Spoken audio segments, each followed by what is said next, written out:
Hit that button. All right, there we go. Welcome. We're live. We're only 2 minutes late. We didn't have any technical difficulties. No technical difficulties today, so that's always a good sign. We have a very, very fun show today. We're going to do redraft running back rankings. We have a little bit of news. We're not going to spend too much on news.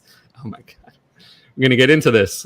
As always, if you have your comments in the live chat, those are the most important. We'll focus on that. Other than that, we'll get into the news and the rankings, but we have Ryan and Conan here today, so we will, we'll talk about that. So first, Ryan, how are you feeling? I could be better. Oh gosh, here we go. CS. Oh, here it is. Ryan's sick today, but I really appreciate him powering through and all that. I know it's not easy. I've definitely done a few shows when I've been sick. I was sick during the NFL draft streams actually that we did. Those 5 and 6, I tell you, that was hell. Dude, I was with a 102 fever today, bro. Yeah, I had a similar fever the Thursday night that we did the draft. Friday, I felt a little better, but that was so 5 and 6 hour streams. We're not gonna. This is not gonna be a super long show, but we'll get. We promise we'll get to all the running backs that matter. Don't worry. So Conan, you were on that. Were you on Thursday or Friday on the draft? I was on or both. 10 o'clock out for the first night. It was a ton of fun. We ended up staying for 4 hours or something. I was scheduled for an hour. I said, I'm not going to leave. Did we get to your game that you had then, or did I just kind of roll past it? We didn't get. I mean, we were busy covering some of the weird picks that were happening, especially by my Patriots and the Cold Stream. Strange pick. Yes. Strange pick. Exactly. So I don't think we quite got to it, but all right. Yeah. No. I promise. So I promise the people that we will do, and I might do this as an extra show. So we will do a game show eventually. I promise. Yeah. So no. We will find a time. I've been wanting to do that. So there's one thing. So I think I reached out to you, right? 3 months ago, something like that. 3 months ago, I saw your Twitter quizzes or something. I forget what we were doing at the time, but it was Twitter something. And I reached out to you and I was like, oh, this looks cool. You should get, I think it was my retweet group or something. You should get in and promote your work and all that. So can you tell the people a little bit about how you got started with that? Yeah. So, a few months ago, I kind of, just like I do every day, I spend some time just randomly looking at some weird splits and weird stats because that's who I am. And one day I was found some top 5 in a pretty big stat, and I'm like, this name doesn't belong here. And so I started tweeting it out just as a stat itself. And then one day I was like, I might as well see if any of my followers can guess. And at this point, I was only a couple hundred followers, if that. And wait a minute. You had a couple hundred. So how long ago was this?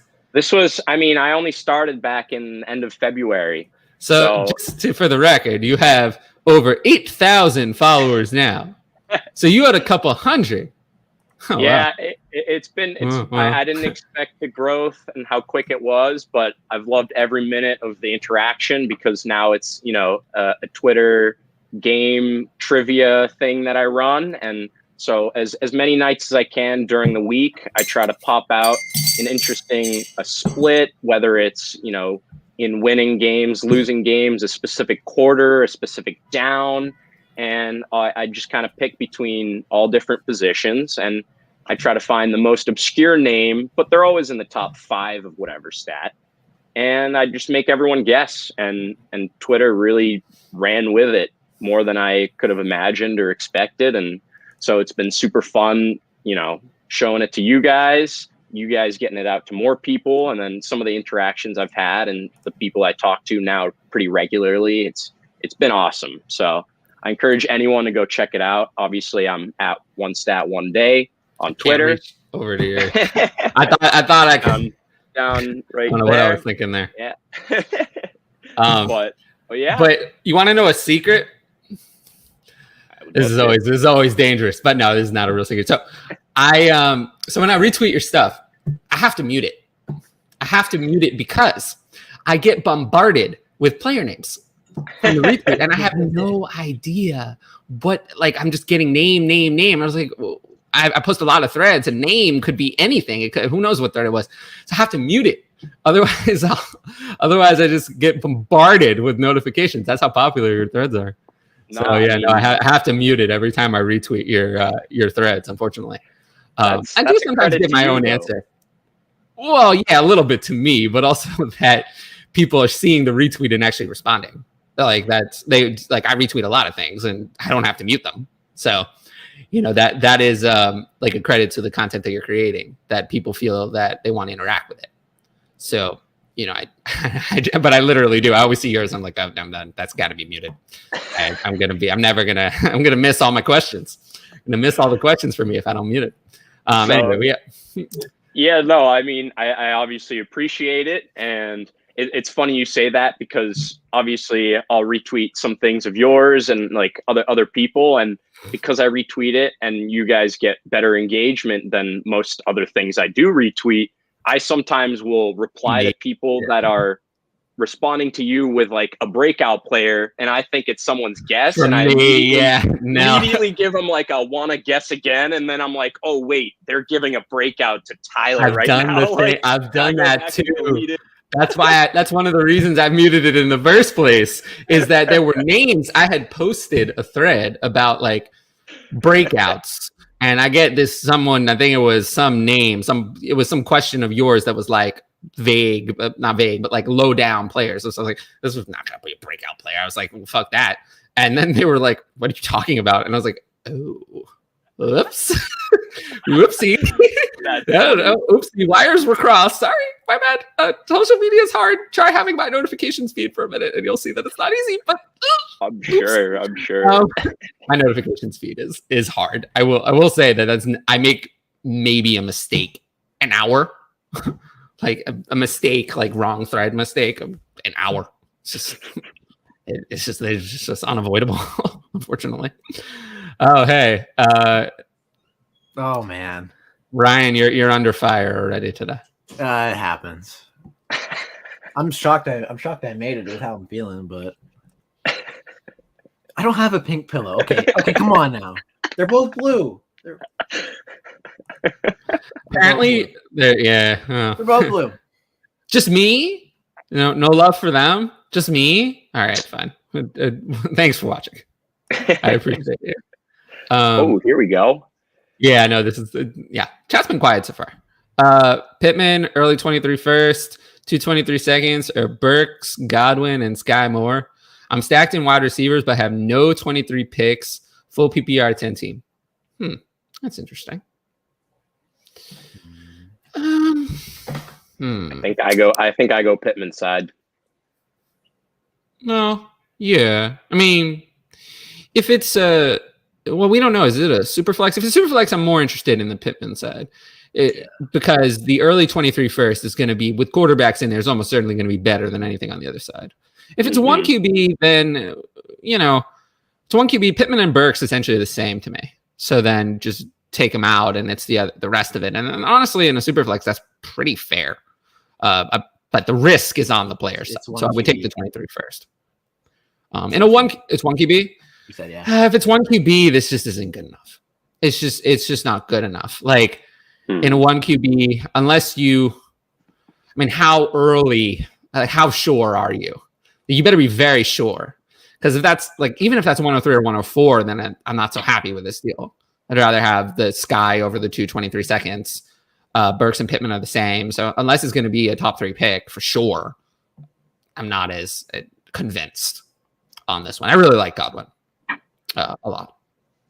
Yeah, I think I agree with that. I think I might be a little bit higher than consensus on Pittman in general. That might sway me a little bit that way. But in one QB, I think you're right there. Unless you're like surefire, that's going to be a top 2. Yeah, this is not it's not sounding like it says 85% sure there's going to be top 5. So that's not good enough. That's not sure enough. Because they said that they wanted to use it for an RB. So Bijan, but why don't we?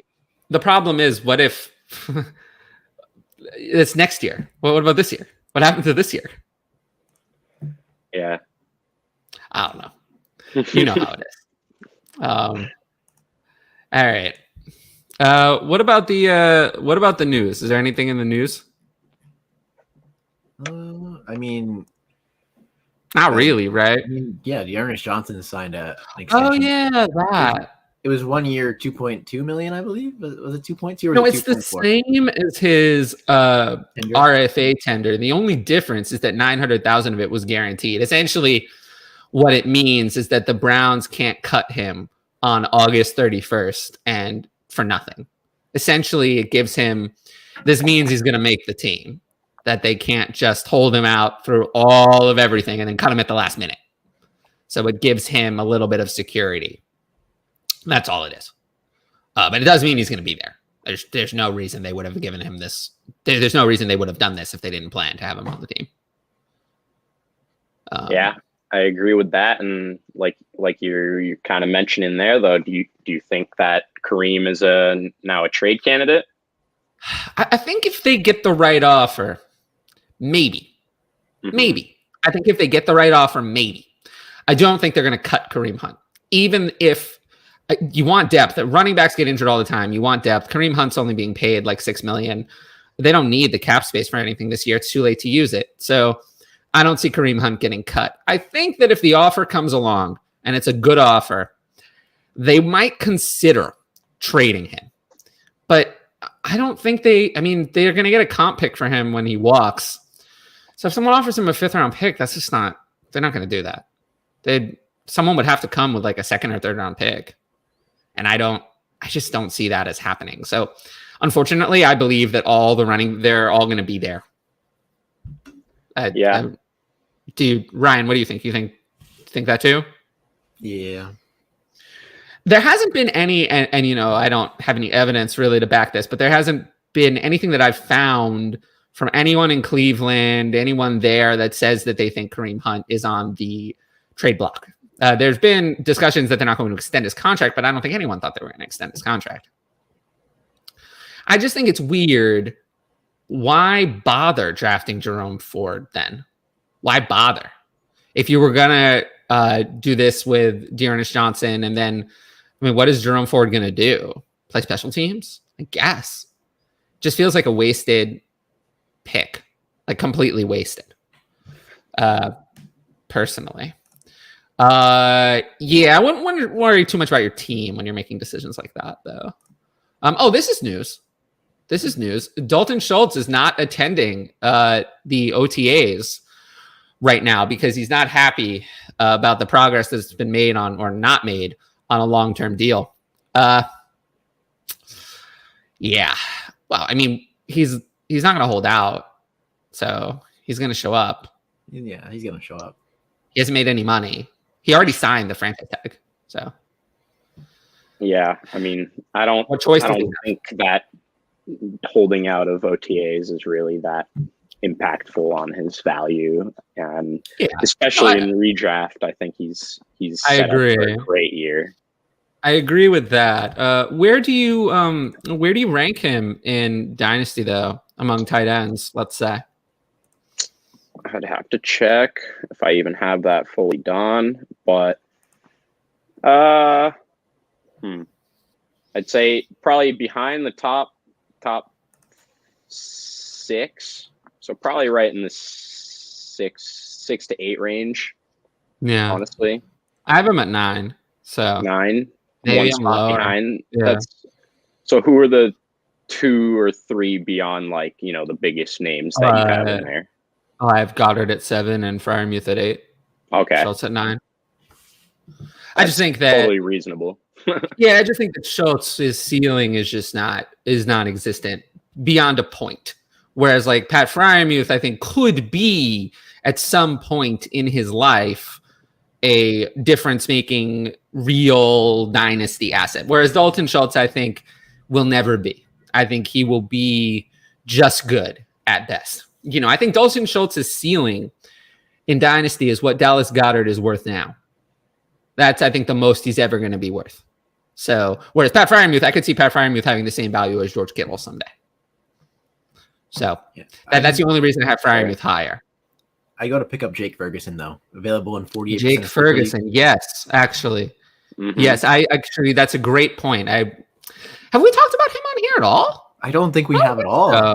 Yeah, I don't think so. But that's usually a good point. We weren't here on day 3 of the draft. We weren't here, yeah, and we were not going to be here because I needed a nap on day 3 of the draft. I was feeling very sick after those 2 shows. But yes, Jake Ferguson was drafted in the 4th round. Yeah, 4th round by Dallas. And it is interesting if Schultz is not extended, if this is it, maybe he'll be someone who has opportunity. But he's not my favorite tight end stash. I believe that Dulcich I like obviously better, and obviously Jelani Woods. And then, I also like Daniel Bellinger a little bit better than Ferguson, mostly because I feel like Bellinger has more of a path to playing time on the Giants. There's no Schultz there. So, but yes, I do think Jake Ferguson is someone that I would put on a roster. But yeah, I think we answered that. Go with pick side. Okay, roll the dice and trade Watson. This should have been in the news section. I was going to say, yeah. Put it in the news section. It wasn't because I didn't want to talk about it. I'm tired of talking about it. The punishment for Deshaun Watson will come out soon. The NFL recently finished their investigations. The investigation was finished, and we'll see what they find. I suspect I read the details published of the 24th lawsuit against Watson. So the 24th lawsuit is not good. Not that the other ones were better, but this one is particularly bad. I think that the fact that this information has dropped now, right as the NFL is going to make their decision, is going to influence their decision significantly because it's going to be in people's minds. And I think rightfully so. The accusations in this most recent lawsuit are bad. I don't want to try to paraphrase it, but you can go look up the 24th lawsuit if you want to see the exact wording. You'll see that it's very uncomfortable kind of thing. I would say that my prediction at this point is that Watson is suspended for the entire 2022 season, all of it. I used to say 8 to 10 games. Now I think it's going to be the whole thing. Because I think that the people who are angry are not going to accept anything less than a full year as sufficient punishment. I think that there's, to some degree, you're never going to be able to satisfy those people. Myself kind of being one of them to a degree. You're never going to be able to satisfy them unless you ban them forever. Unfortunately, that is not realistic because there's an agreement between the NFLPA and the NFL, a union agreement, a collective bargaining agreement that has a process of discipline. So a lifetime ban for Deshaun Watson it's not going to happen. The NFL and the NFLPA agreed to a framework where that is not realistic. But I do think there have been year suspensions before for other things, related things, not related things. Calvin Ridley is a not related thing. There were other ones for domestic violence in the past, so sort of similar in a way. So I do think it'll be the full year. And if it's the full year, then that opens up a lot of questions. What happens to Baker Mayfield and all of those things? So in this case, would I trade Deshaun Watson straight up for Trevor Lawrence? I guess I probably would. I don't want Deshaun Watson on my. I don't think I would enjoy having Deshaun Watson on my dynasty team. So if it were me, I never would have drafted Deshaun Watson. So yeah, I mean, do you guys feel? I think I kind of covered that in detail, but do you guys feel differently about it? I think I pretty much agree. I think for this, maybe who else is in your quarterback room plays some part. Like, is Watson someone you're relying on being a starter this year, and like your third option is pretty like not someone you want to rely on? Or was Watson like, I don't know, drafted late due to suspension, like maybe even last year or something? Like, depends on when the startup was or stuff like that. But I'd say in a vacuum, I don't want to deal with it like you're saying, and would just kind of ship him away. Yeah. I understand that. I understand anyone who feels that way. Bengals fan? I'm not, but Patriots, right? Like at this point, I like to say I'm just a bigger fan of whoever's on my fantasy teams. But exactly. So, but it's the running back show. I only have one running back jersey, so had to throw it on. Oh, I didn't even think of that. I don't own a running back jersey. Bonnie, and I just want to give a special shout out to Bonnie actually for just like recently like chatting with me a little bit and just helping me just kind of talk through some things. So I really appreciate that. Are you guys worried about a running back by committee with Mac for Pierce of Houston? Yeah. So why don't you guys start somewhere with this one?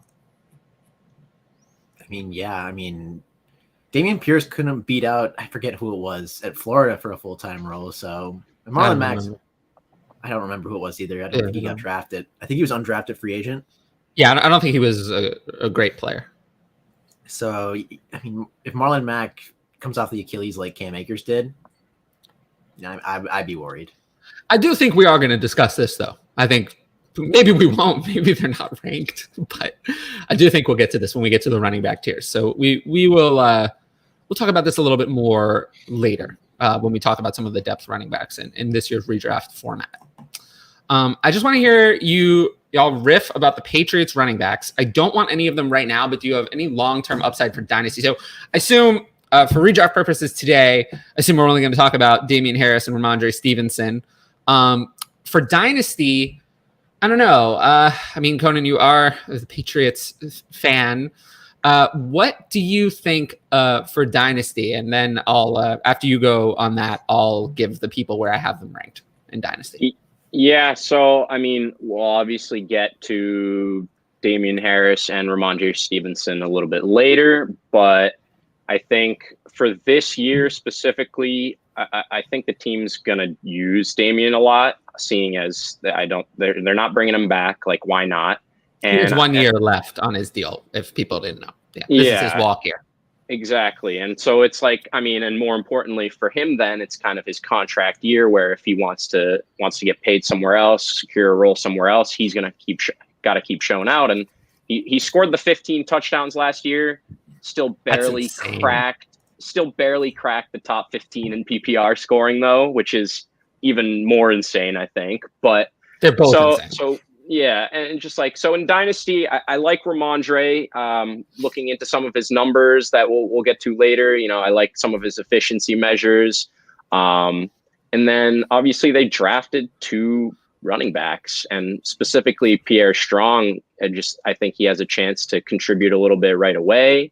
I don't think James White is a long-term receiving solution for the team. Obviously they want to keep him around, and he figures to not fully go away for at least another season or two. I don't know, but yeah, I mean, overall, I'm not too high on any of them. There's not really that much upside, even if one like quote unquote takes over. It doesn't seem like so. Yeah. I mean, so for Dynasty, I don't know if you guys have. I always have my Dynasty ranks available because they're on Patreon, so I have them. I have Damien Harris at running back 33 and Ramondre Stevenson at running back 35. So a couple spots behind. I have with ADP, 1 QB just because it's a better data set. Damien Harris, his ADP from May was 101. I have him at 101. Ramondre Stevenson's ADP was 106. I have him at 107. So I seem to value those guys exactly at market. The one that I actually have above market is Pierre Strong. I'm way, way above the market value. I always liked Pierre Strong in the pre-draft process. I have him running back 51 in Dynasty. So I seem to think that, and I think 30 spots higher overall than his ADP. So I am in on Pierre Strong long-term. I mean, they did use a fourth round, was it? Yeah, fourth round pick on him. Same that they used on Ramondre Stevenson last year. So I do think that Pierre Strong is eventually going to work his way into this rotation. But I think, again, it's just going to be another rotation. So, next year, My guess is honestly Ramondre Stevenson is the starter. Pierre Strong is the second. And then there's going to be someone else. The one I don't want is Kevin Harris. I'm just not interested. He's someone I wouldn't even waste your time. I think he's a waste of time picking him. He barely is worth a roster spot to me. Sucks for him. He landed in the worst situation possible. But I liked him a little bit in the pre-draft process, but unfortunately he's just not worth my time. But yeah, when it comes to upside on their value, I'd say Pierre Strong is the only one who has upside at his current value, dynasty-wise. Yeah. No. Barkley top. No. Barkley top 3 season. No, we're not. Barkley? We'll see where I have him ranked today. I will give the people a spoiler. Taekwon Barkley is not in my top 12. So is he close though? What's close? Spoiler for me, he's within one spot. Yeah, he's almost in the top 12 if the top 12 were a little bit longer. But it was called the top 15. Yeah, if it was called the top 15, he may or may not be in there. Top 3 season, no way. Barkley, I tell you, and I don't know if you guys agree with this, but he looked washed. Devontae Booker looked better when he was carrying the ball. Saquon Barkley looked washed. And the last time Saquon Barkley was 2018. That was 4 years ago. I understand, there have been injuries, and injuries are fluky, but at some point, injuries affect your ability to play. You're not the same player as you were 4 years ago. You don't just come back and you're magically the same. Time has been missed. In 2019, significant time missed with, I think it was an ankle injury that year. Then 2020, an ACL tear. It took him a long time. He didn't come back quickly. It took a long time. He wasn't ready when he was supposed to be. And then last year, there's more time missed. And then when he came back, he wasn't ready. So he wasn't ready again. So why is he never ready? He's never ready. And then when he comes back, he doesn't look good. So that just doesn't sound like a superstar. Superstars heal faster. The good ones do anyway. But he's clearly not in that area anymore. He's someone I think, can sustain some volume. I don't think he's bad, but he didn't look good last year. He just didn't. I think people are just, I think at some point people have just decide that he's a generational player and they just see what they want to see, but it wasn't there. Someone who's not biased towards him isn't going to see it because it wasn't there. So no, Saquon Barkley is a hard fade for me. I have no interest. And his current dynasty ADP is ludicrous. For someone who hasn't done anything in years, I don't understand. He doesn't have the Christian McCaffrey upside either. He won't win, even though he was RB1 in 2018. It was not like Christian McCaffrey's 2019 season. Saquon Barkley in 2018 didn't win you a fantasy league on his own. So yeah, I wanted to say that's like a big difference. Obviously, a guy like McCaffrey has had injuries that have taken him out and has also flashed being the number one, top 3 guy. But it's the difference of the injuries they have had, where McCaffrey, he's twisting his ankle and he's like pulling up on his hammy. Saquon tore his ACL. He's had some very significant injuries. Yes, he's bounced back to play, but not really that efficiently, not really that well. And when you get to him, I have one thing, maybe just like a positive light that we can look to, but I won't go into it right this second. Yeah. Also, Christian McCaffrey in the games he played was the best running back over the last 2 years. With exactly. Saquon Barkley, terrible. Mm-hmm. You couldn't even start him last year. He was in the 20s.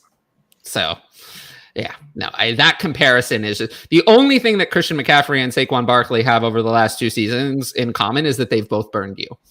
That's it. But for some people, their research ends there. You have to look a little bit further, and then you'll realize that one of those 2 players still has it, and the other one does not. One QB I have, Stafford. Will you recommend sending off Watson for 2nd round pick? Down I can get a first. Yeah, and a 1 QB, that's fine. It is what it is. And 1 QB.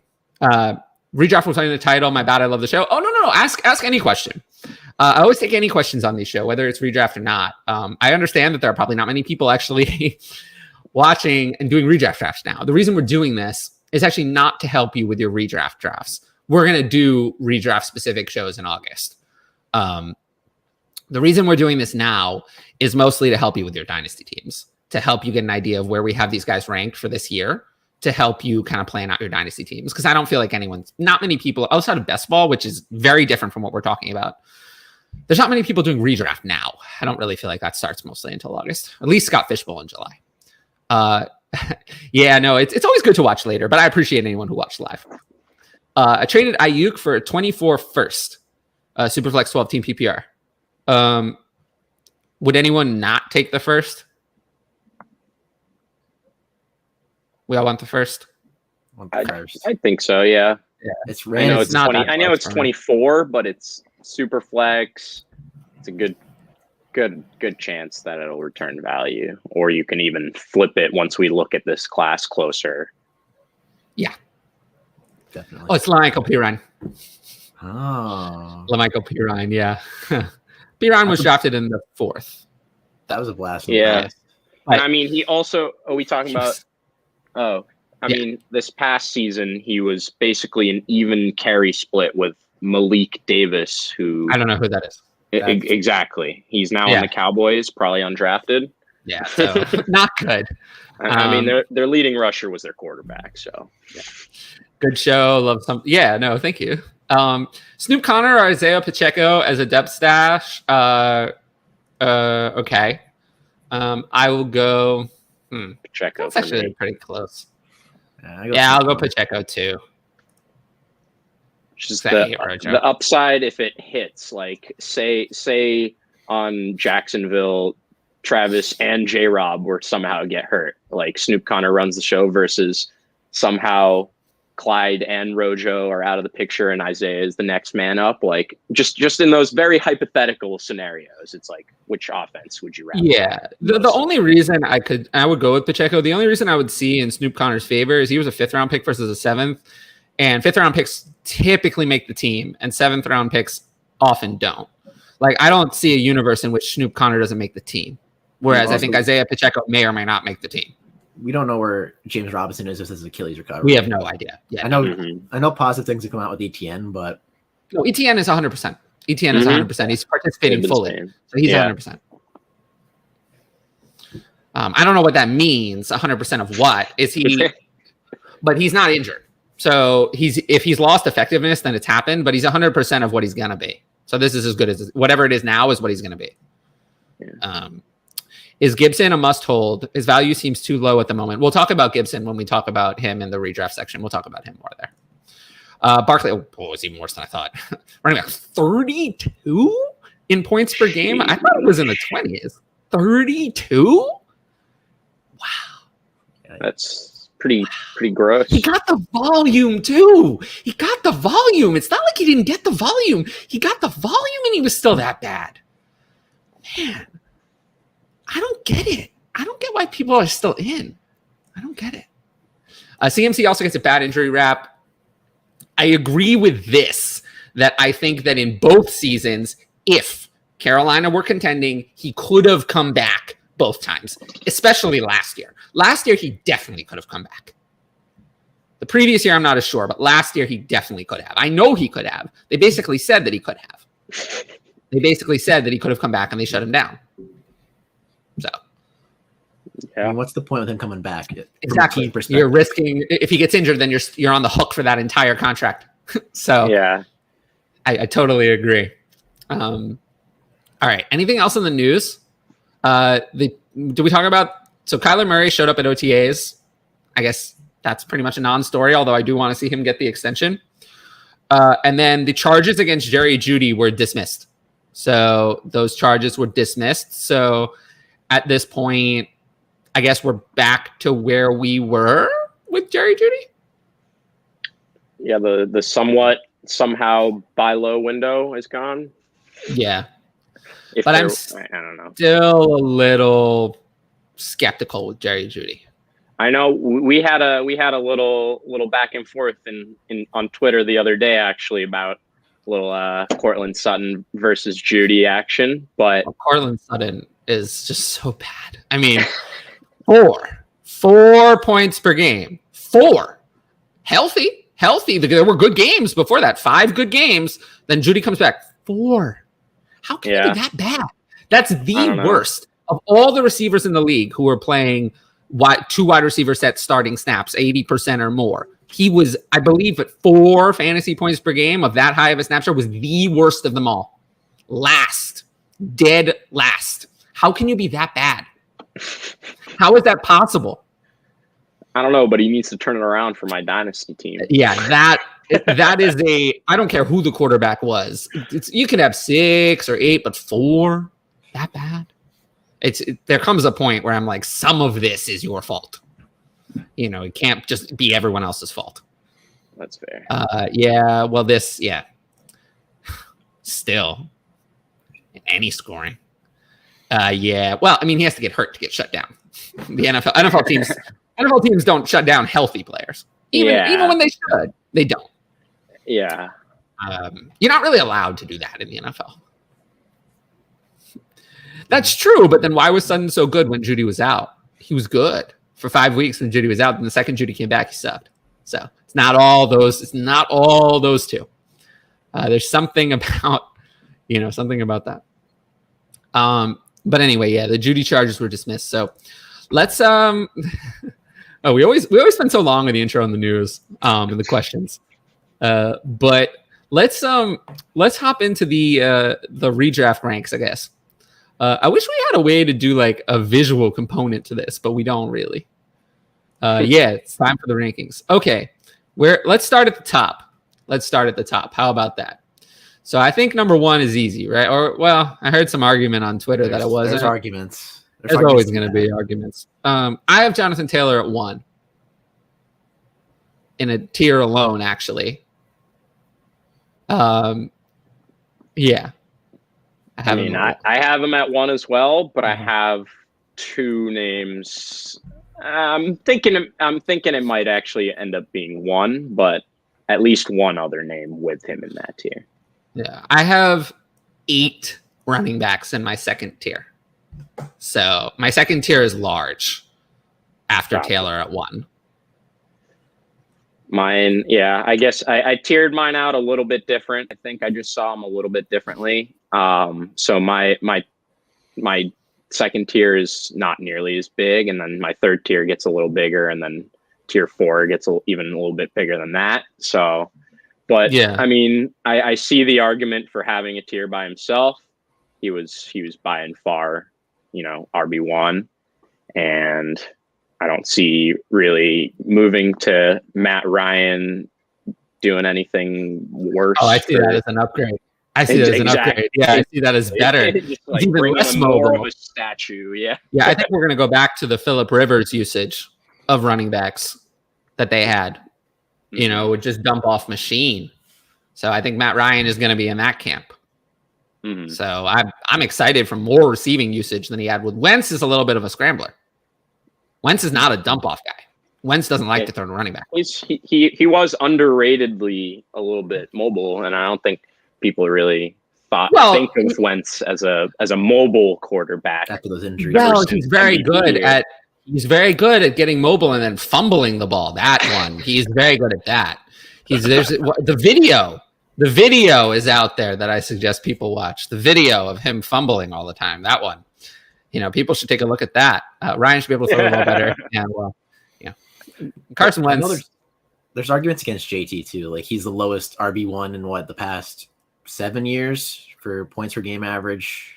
Sure. And I know he's still my RB1, but I'm just saying you got to present a counter argument. There is counter argument, but it's not like CMC 2 years ago where you're like, this is easy. 2020 CMC in draft season. Yeah, no, there was no counter argument. Wow.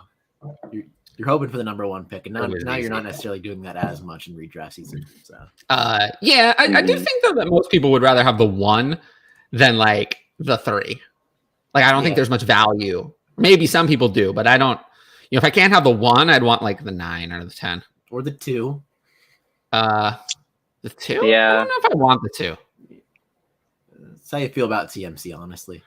Yeah. Let's talk about that. So we all have Taylor at 1, and I think almost everyone has Taylor at 1. 2. Let's move on to 2. I do have CMC at 2. So we all have CMC at 2. CMC, I can understand. I hear a lot of never again. Never draft him again. I don't trust him. I'm never going to draft him again. What would you guys say to, let's say you were on Twitter. I'm the one who does this more, but let's say it was you guys. You're on Twitter and someone tells you that. What would you tell them? It's a good question. I mean, I think I understand like the never again logic if you've been burned so many times by a specific player, but at the same time, you got to consider who it is. Like if it's a different player, if it's a different running back in the top 12, I'd say, all right, fine. Like if you've been burned, whatever, like it's fine. But it's a guy that literally has the potential to be 2 players in your lineup for you every given week. Like that's how good he is, and that's how good he's been. And he's gotten the injury rep and whatnot, but these are minor injuries in the grand scheme of things. And so that tells me and I don't know if you've seen some of his underwater workout videos. Oh my God, the dude is watch a lot of workout videos. I'm not gonna lie, dude. Oh, I mean, I don't watch them either, but they're on Twitter, they're on Instagram. He's like lifting weights underwater and like, oh, dude, he looks like he's back on a mission. So, I mean, we've seen it happen before. And like you were saying earlier, Tyler, even in the few games he did play, he was the best. Exactly. He's the only one that can be the RB1 like any given week without a single touchdown. Like I don't think any other RB1 can be, like maybe like many times. Exactly. And like maybe like Leo with his crazy usage, like but like besides someone like that, maybe like Eckler, someone like that, it's like he has so much potential, so much upside. We've seen it before. I don't think the injuries really matter as much as a lot of other people might peg him down a notch for that. And so he's firmly in my running back too, and he's in the same tier with JT for me. That's fair. I mean, I'm trying to look around and find players that say, when you say never again, have burned you in the past. I mean, Debo probably last year. That wasn't as many times though. I know it wasn't. There's no good example, but I'm just looking around like you said, never again. I feel like it's like a preseason hype guy, like the guys that keep getting hyped around. The best example I can think of really is Keenan Allen. Keenan Allen was injury prone until he wasn't, and then one day he wasn't, and then he's just been reliable ever since. But he had that stigma for a while. All right, am I concerned with the Hines getting more usage rumors than Indy? No. I'm a Panthers fan, so I'm a bit biased. Yeah. Okay. People were dropping him week 10 redraft rookie year. JT. Yeah. Yeah. People have faded Dalvin in the last few seasons because of injury concerns. I think we're going to get to that. Okay. So we all had CMC at 2. I probably should have mentioned this, but I always just rank PPR because Dynasty's PPR, and most of my, people are looking for PPR. So yeah, these are PPR, at least for me. So few people play standard anymore. Honestly, I don't see it as much. When you see people's rankings on Twitter, I just assume if they don't say PPR, they're just PPR. Honestly, yeah, I assume that too. But it is PPR. Okay, so what about number 3? I have Eckler as number 3. Same here. Yeah. Okay. Unlike Christian McCaffrey, I think there's almost nothing to say about Austin Eckler. He's great. He's been great. He has the same quarterback. Everything's the same. I could understand if you had Eckler at 2, just not trusting McCaffrey to come back. Upgrade the line as well. They drafted Zion Johnson in the first round. So Conan, you said you would have McCaffrey and Eckler in the same tier as JT? I mean, initially I haven't changed it yet. I know I said I might change it, but I have JT, CMC, Eckler in that first tier together for me. And it's a lot of what you just said. It's like, I can understand if you have him 2 and CMC 3, just because you're less, more risk averse or whatever. And then at the same time, it's like, he's always been steady receiving work. But then last year we saw him get very valuable rushing work and, goal line attempts, things that we were hoping to see last year. And like his, I think there's some podcasts I listened to where they joked all year about how one of the hosts bet the under on his like 3.5 rushing touchdown total before the year, something like that, and he crushed it. Obviously. so I just think he's a safe pick there. I agree. I do see this standard PPR. I do see that, which is way more confusing. But I do see it though. But yeah, the only reason I have Eckler at 3 and not 2 is probably actually because they drafted Isaiah Spiller. If they hadn't drafted Isaiah Spiller, I might have Eckler at 2, but because they did, I have him at 3. Yeah, that's fair. I mean, they could go either way. We've just seen CMC win leagues before. I know Austin Eckler was really, really good last year, but CMC has won people their leagues. Yeah, but he hasn't done that in 3 years. I know, but that's the only reason why I think it's single-handedly won me 4 games last year. Like out of his 4 games, like whatever. 4 games. I understand. I understand. Yeah, we're on the same page with our top 3. Pretty much. Sure. Yeah. All right. I think that though, and I do think those are the top 3 for most people, because CMC, has the upside, the crazy league winning upside. And Austin Eckler, I think, really is the only one of these guys who has no warts. Really. No warts. Like, if Austin Eckler's healthy, Austin Eckler's not going to bust. Mm-hmm. Everyone else has some problems. There are some problems. So I can understand actually having McCaffrey and Eckler in a tier by themselves. The only reason I don't is just because I don't see it as that different. A lot of these guys are also guys that I like, and I don't see them that differently. So at number 4, I actually have Najee Harris at number 4. We're still on the same. I'm not here. So I have Derrick Henry. I have Derrick Henry at 4. I know it's PPR, but okay, I have Derrick Henry at 5. I do. Okay, we got some similar standards. We have some similarities. Say that I have Najee Harris at 5 as well. So okay, so we have some similarities. So all of us have Harris and Henry as the next 2. So for me, Harris has the volume. He has the most guaranteed volume of anyone, really. Probably even more than JT, to a degree. He didn't show any efficiency, really. Yeah. But the volume's not going to be taken away. They didn't draft anybody. They didn't bring in anybody. Like, Najee Harris is going to be a workhorse of workhorse levels unless he gets hurt. You're not worried about Benny Snell? No. I call him Benny Snail for a reason. He does. Benny Snail. McFarland? No? And no. Remember, we have the committee of dude, I remember when I used to do this. It used to be a thing. We had Kalen Mirage when Mirage. We had McFailure and Snail. Oh god. Mirage, McFailure, and Snail. So yeah, no, they all suck. So no, I'm not worried about Najee Harris. And then Derrick Henry, I have him at 5. I do understand he doesn't have the PPR upside, but he is what he is. Yeah, I mean, he's still gonna be good. Najee, I agree where he's like, he has such guaranteed volume. Even if he doesn't reach 74 catches, 94 targets like he did this past year, it's like he's not getting less than like 40, 50 catches on 60 plus targets. Like that's like a baseline, it seems like, with what he put up last year. And it's like, and then Derrick Henry, obviously he's just Derrick Henry. It's like he missed 9 games, played 1 injured, still top 10 in rush attempts, rush touchdowns, rush yards after contact as a total. It's like he's built different, and it's a shame he doesn't catch even 30 passes. I wish he did. He's like he would be clear in that. Yes, top I do. 3 range for us. So yeah, but to me, I do see Derrick Henry as kind of in the same tier. Because everyone has something. I mean, McCaffrey has the injuries. Eckler has, the fact that until last year, he didn't really have much, the same kind of rush volume. Najee wasn't very efficient, and Henry's getting old. So they all have, and was injured last year. So they all have some warts, but we all kind of see him similarly.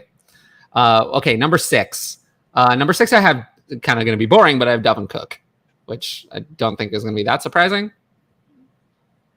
I have the guy I'm wearing the jersey of 1 spot higher than Dalvin. Yeah. Mm-hmm. Yep. So do I. And then I have Dalvin right behind. And then that closes out my next. That's just my tier of 4 for me. And I have Mixon lower. I have Mixon at 8. What are we at? 6? Yeah. I mean, 2 spots lower. I love what he did last year. Obviously, the offense as a whole just like looked better. He's always consistently got receiving work. His O-line got much better. And, he was one stat I specifically liked was he was 7th in breakaway run percentage. So he had at least almost one 15+ yard rush every week. It's like he was at 0.8.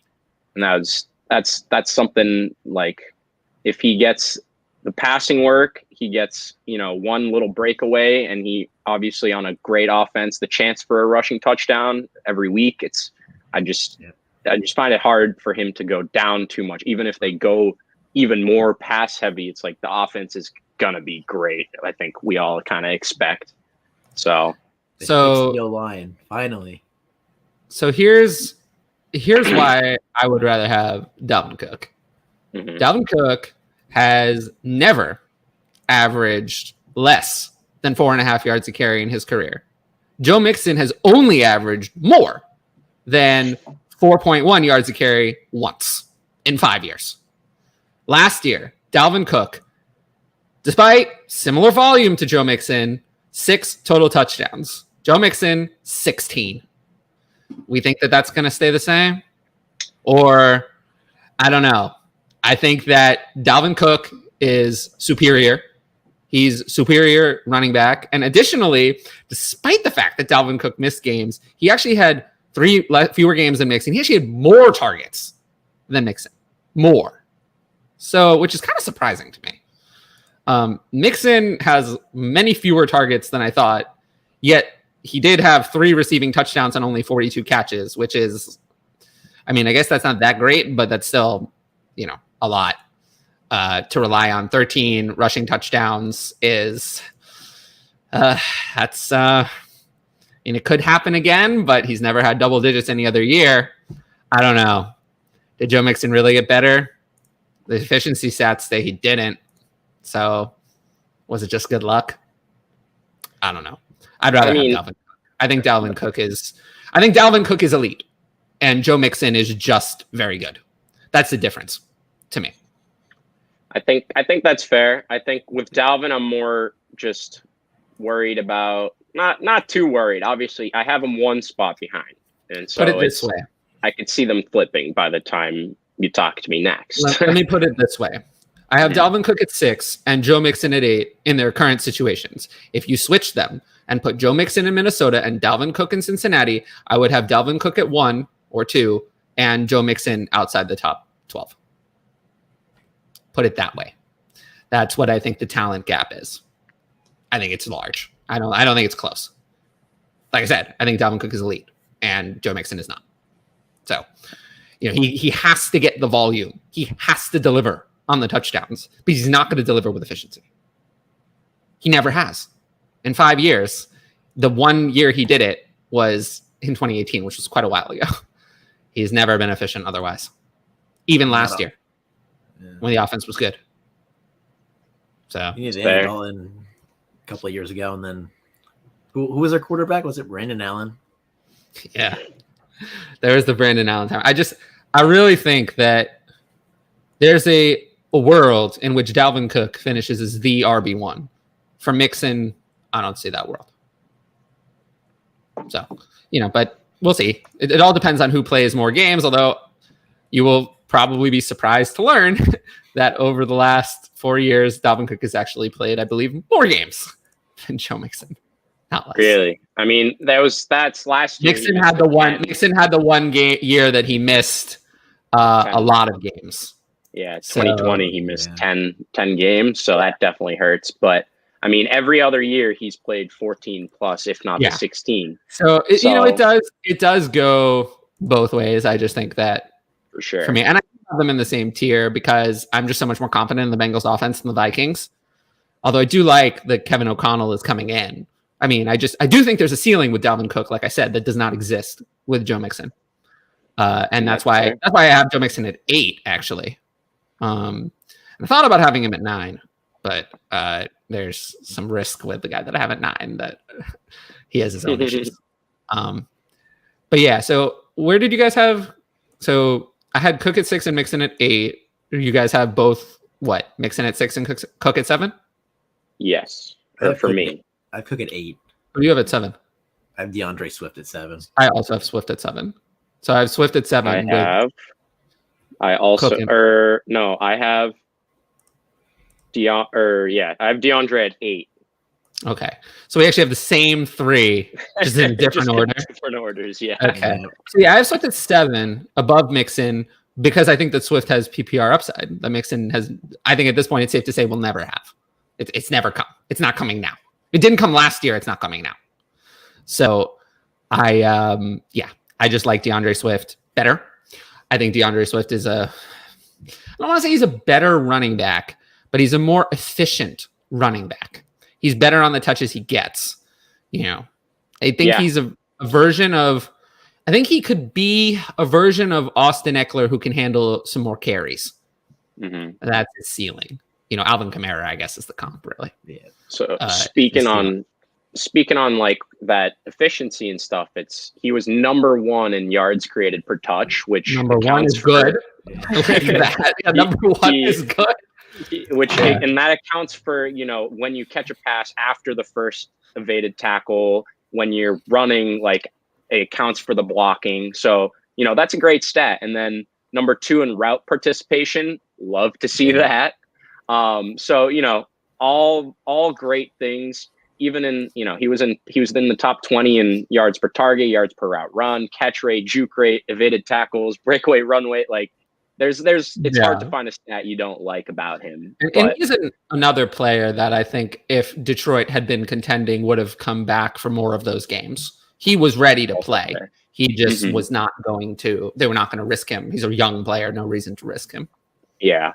And I think really it's more of a factor of what team he's on. If he was on a slightly better team, not like, obviously if he was on a great team, he might not get as much of the receiving work he would get, but it's like, if he was on a better team, I think we would all have him inside of our top 6, right? Like 5, maybe even in PPR. Dynasty, I still have Swift at 2. Yeah. Oh yeah. In Dynasty, I do think he's a top.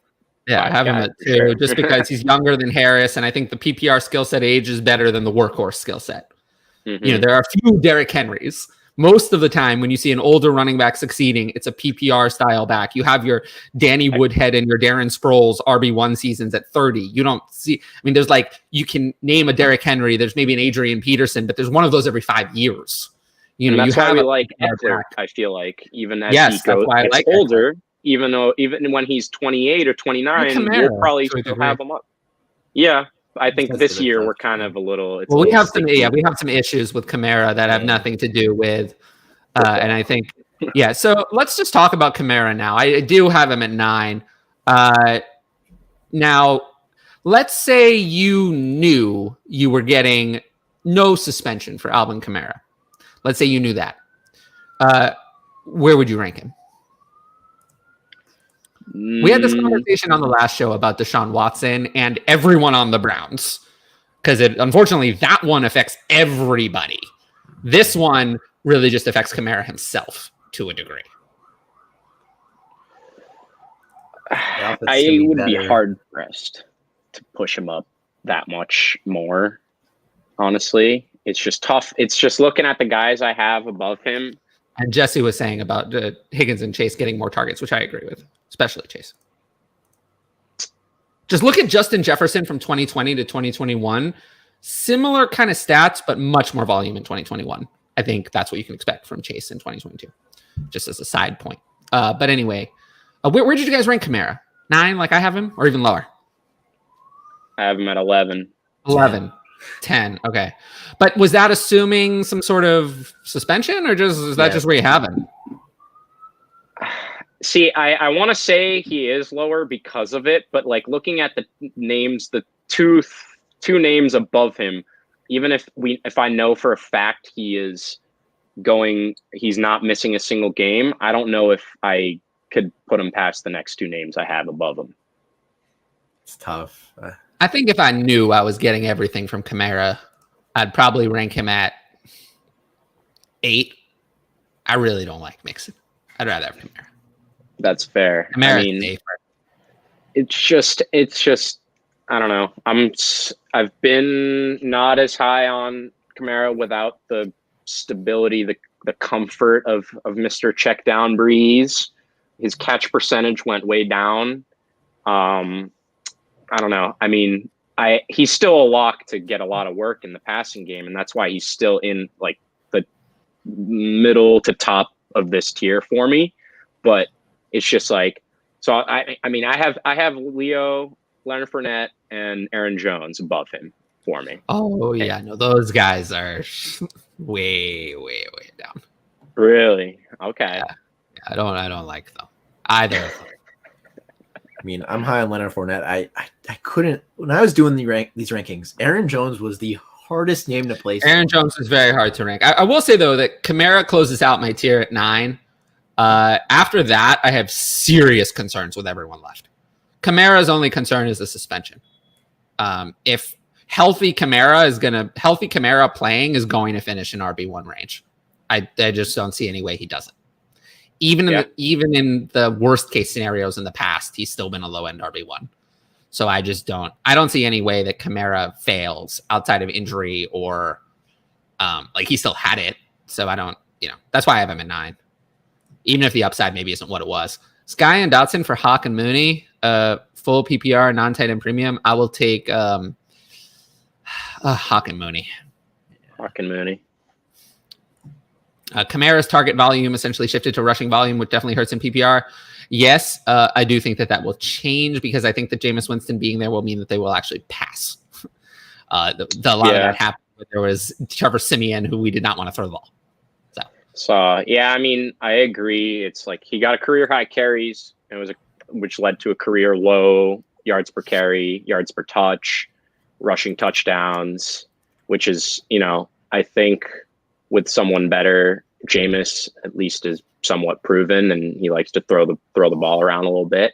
So yeah, I think he'll get more receptions, more targets per game. Those were also a career low. So he's also in for some touchdown regression, like on the ground, because he had 187 carries in 2020, but 16 rushing touchdowns, and 240 carries this year and 4 rushing touchdowns. I don't think he had a game with five or six, yeah, in 2020. The year before, but still, he had less than a whole year. Yeah, Ian Book helped send me to the championship. Oh my god! All right, but let's get into the next range of players. So I have.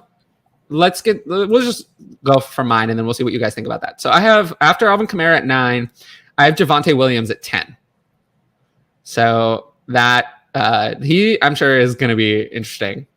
I have Devonte Williams at 10, Nick Chubb at 11, Leonard Fournette at 12, and Breece Hall at 13, which is probably bonkers crazy. But I don't. You're crazy. Then I'm crazier. I have him higher.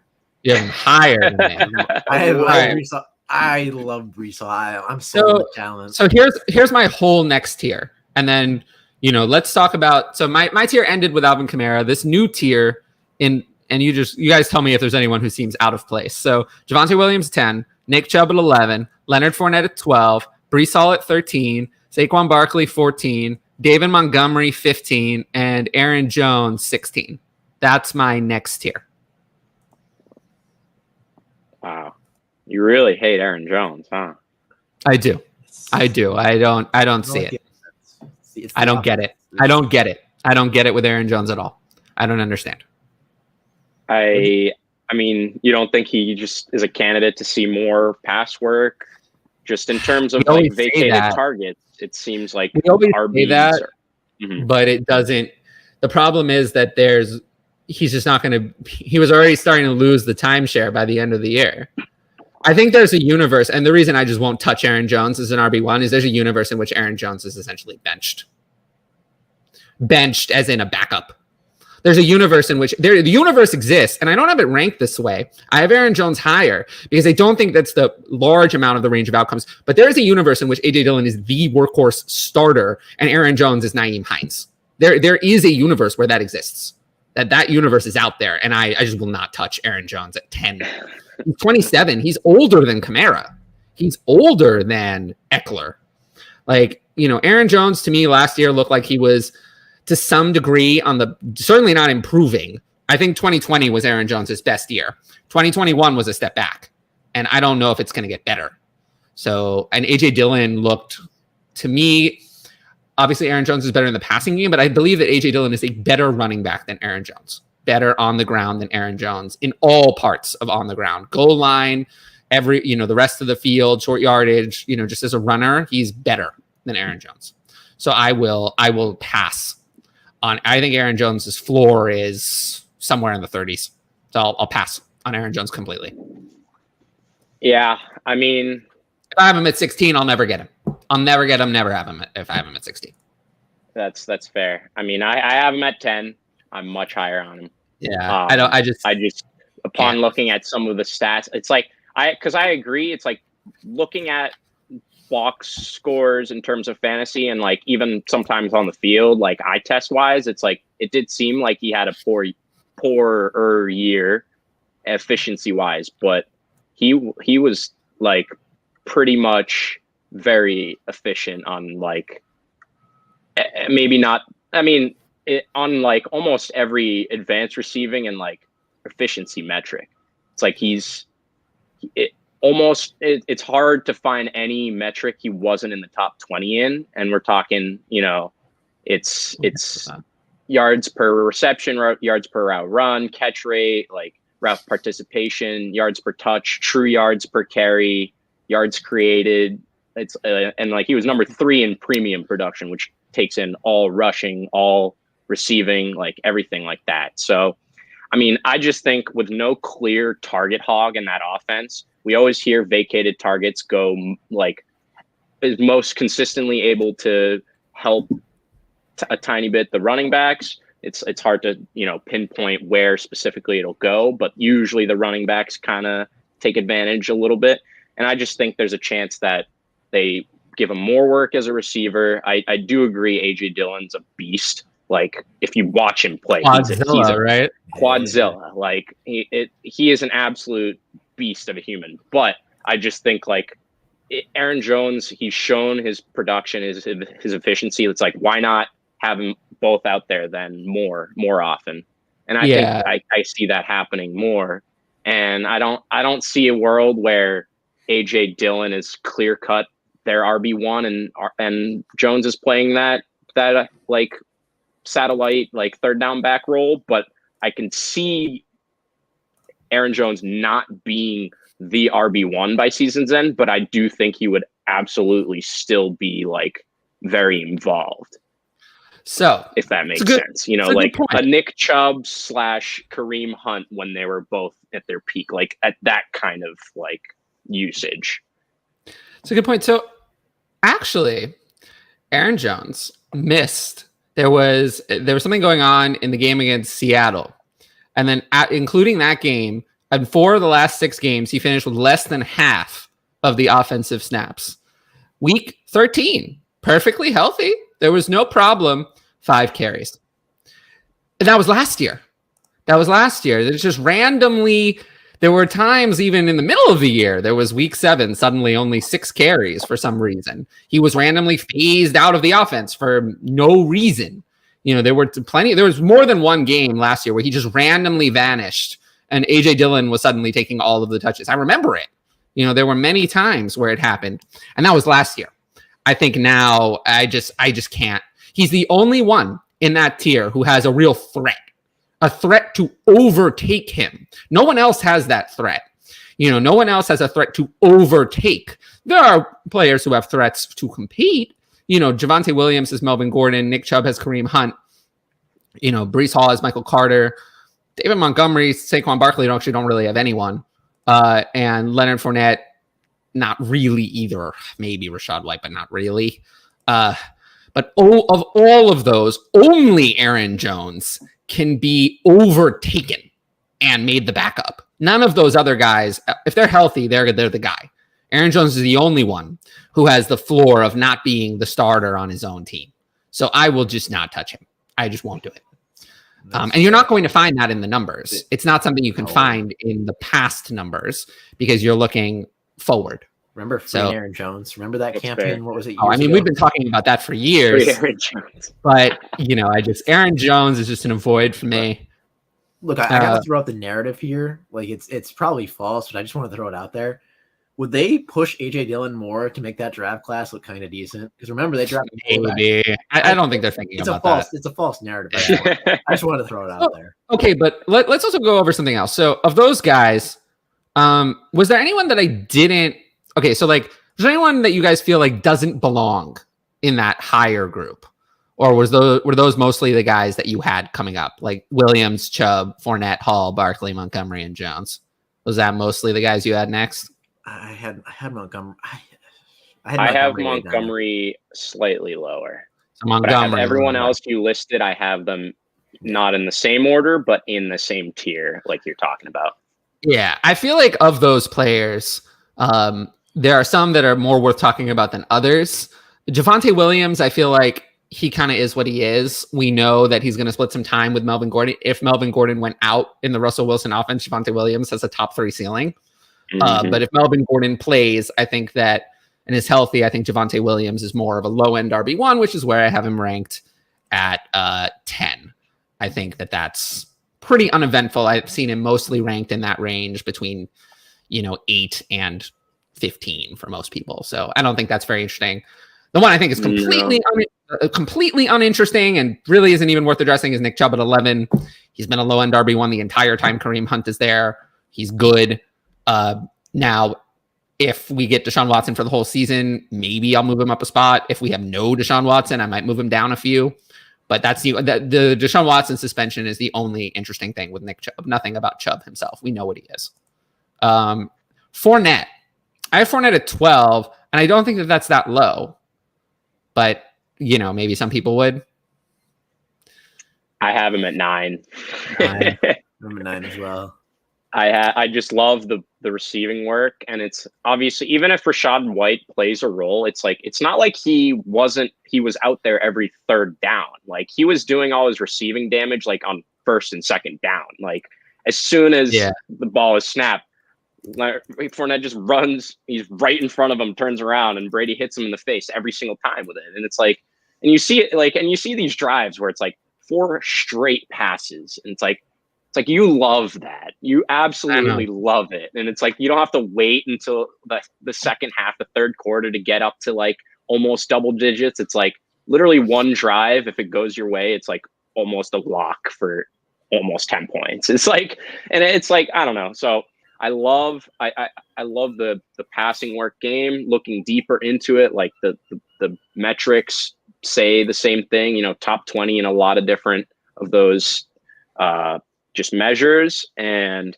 I think even if White figures to play in, like, even if he's the new, third down, like Geo or whatever, it's like, I just think Fournette's going to do enough work on first and second down still to really just be rock solid.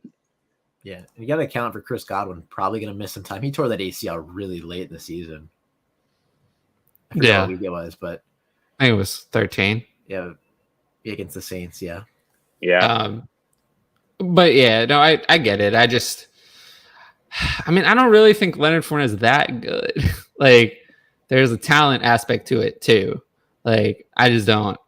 That's why I have him at 12, just for the risk. Yeah, that's fair. It's like, but he just volume, the team he's on, the quarterback he has. It's just like, it's hard to keep him out of your top 12. Well, if I ranked him where I thought his talent was, he wouldn't be in the top 12. So, well, I factored that in. Yeah, no. To a degree. What about? So yeah, I had Breece Hall at 13, which I suspect Ryan had him higher and you had him lower, Conan. I do have him a little bit lower. So let's talk about that. Ryan, why do you have him higher? Look, I love the college. I'm higher on the Jets than most people, I guess. That might be it, yeah. It's definitely it. I think Zach Wilson's going to take a leap this year. Garrett Wilson's there now as well. Their O-line was decent last year. Granted, Mekhi Becton comes back healthy. We don't know what's going to happen there, but I'm all in on the Jets, and I'm all in on Breece Hall. It's as simple as that. He's got the receiving upside. He's got hopefully the quarterback taking the second year of the league, which we know is a common thing that happens. And he's just going to be a workhorse. Michael Carter's, we know. He's not going to do much this year, but Breece Hall is going to take over the job, and I can't wait to see it. So where do you have him? 10? 11. 11. Okay. And Conan, where do you have him? I have him at 16. 16. I think consensus is in the 20s, so we're all higher.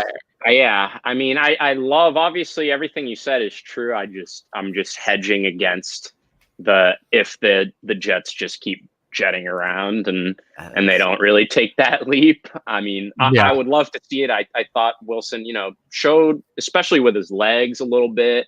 And like you said, Michael Carter, like he did all his damage with Mike White. Like, I don't care really.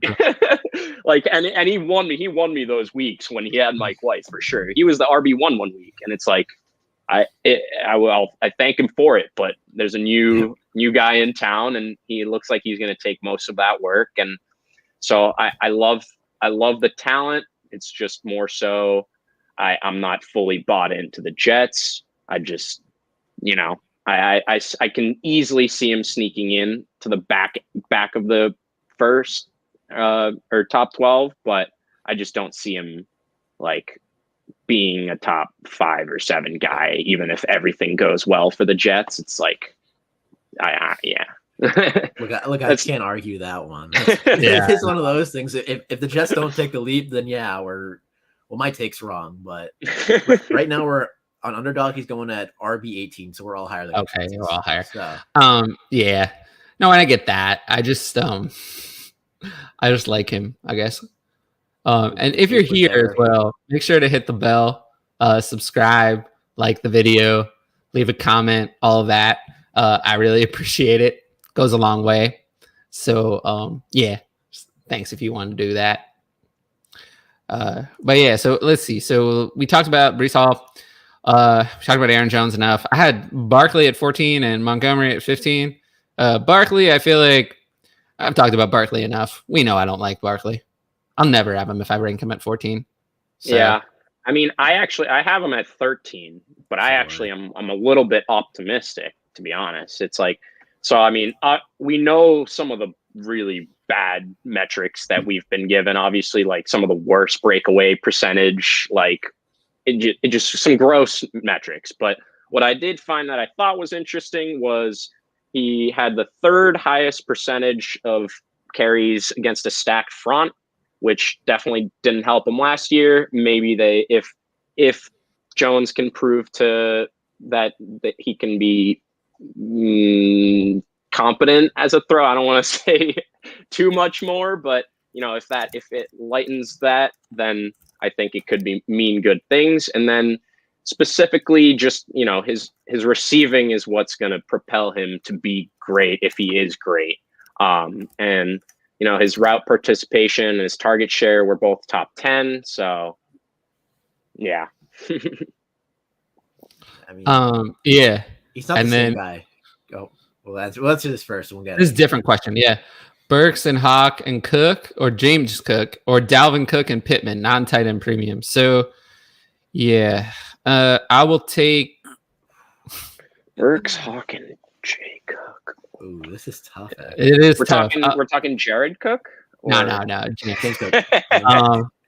Come on. I mean, if it is Jared Cook, then right side. But let's see, man. I mean, for me, it's tough. Like, I think Dalvin Cook and Pittman are worth more. But it's not like I really want to trade into Dalvin. No. So tough. It's how you a little souring on. It's a fun brother trade. True. I feel I think I go Cook and Pittman too. Let's look at it this way. If I have the other side, this is just not what I'm doing with those assets. I'm not trading it into Cook this way. If I have Cook originally, I probably want to do something different than make this deal. I think I can do better for trading Dalvin Cook away. So I think that's kind of my take on this trade. And Tyler bringing on different. Yeah, I agree with you. Yeah, I'm big on Pittman. Tyler bringing on different analysts is great content. You love to see it. I appreciate that. I have tried to do that as much as I can on this show. I will say that this is a difficult time to book guests, just showtime wise. It is difficult. I'll just say this.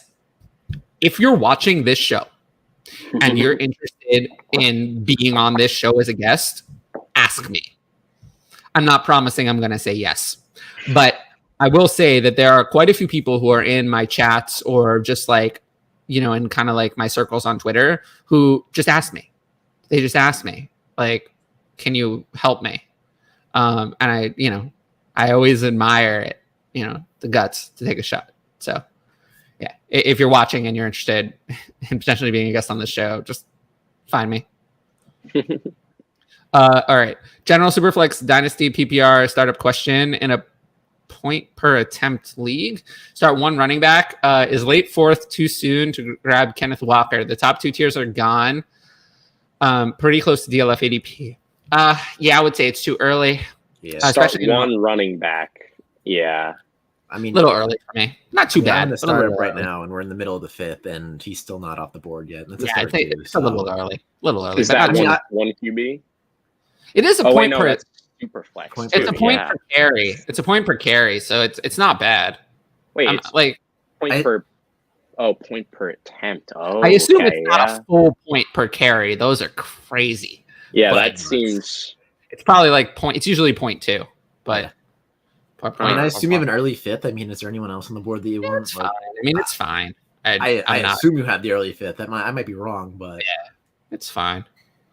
All right. So I said this in the private chat, and I'll just say it out loud as well. We are obviously, I have realized that we are not going, unless we wanted this to be a 3-hour show, we are not going to get to all the running backs because I don't want to just breeze. Honestly, I don't want to breeze through some of the guys we have to talk about, especially the next range, the back end RB2 range. I actually want to talk about all of them.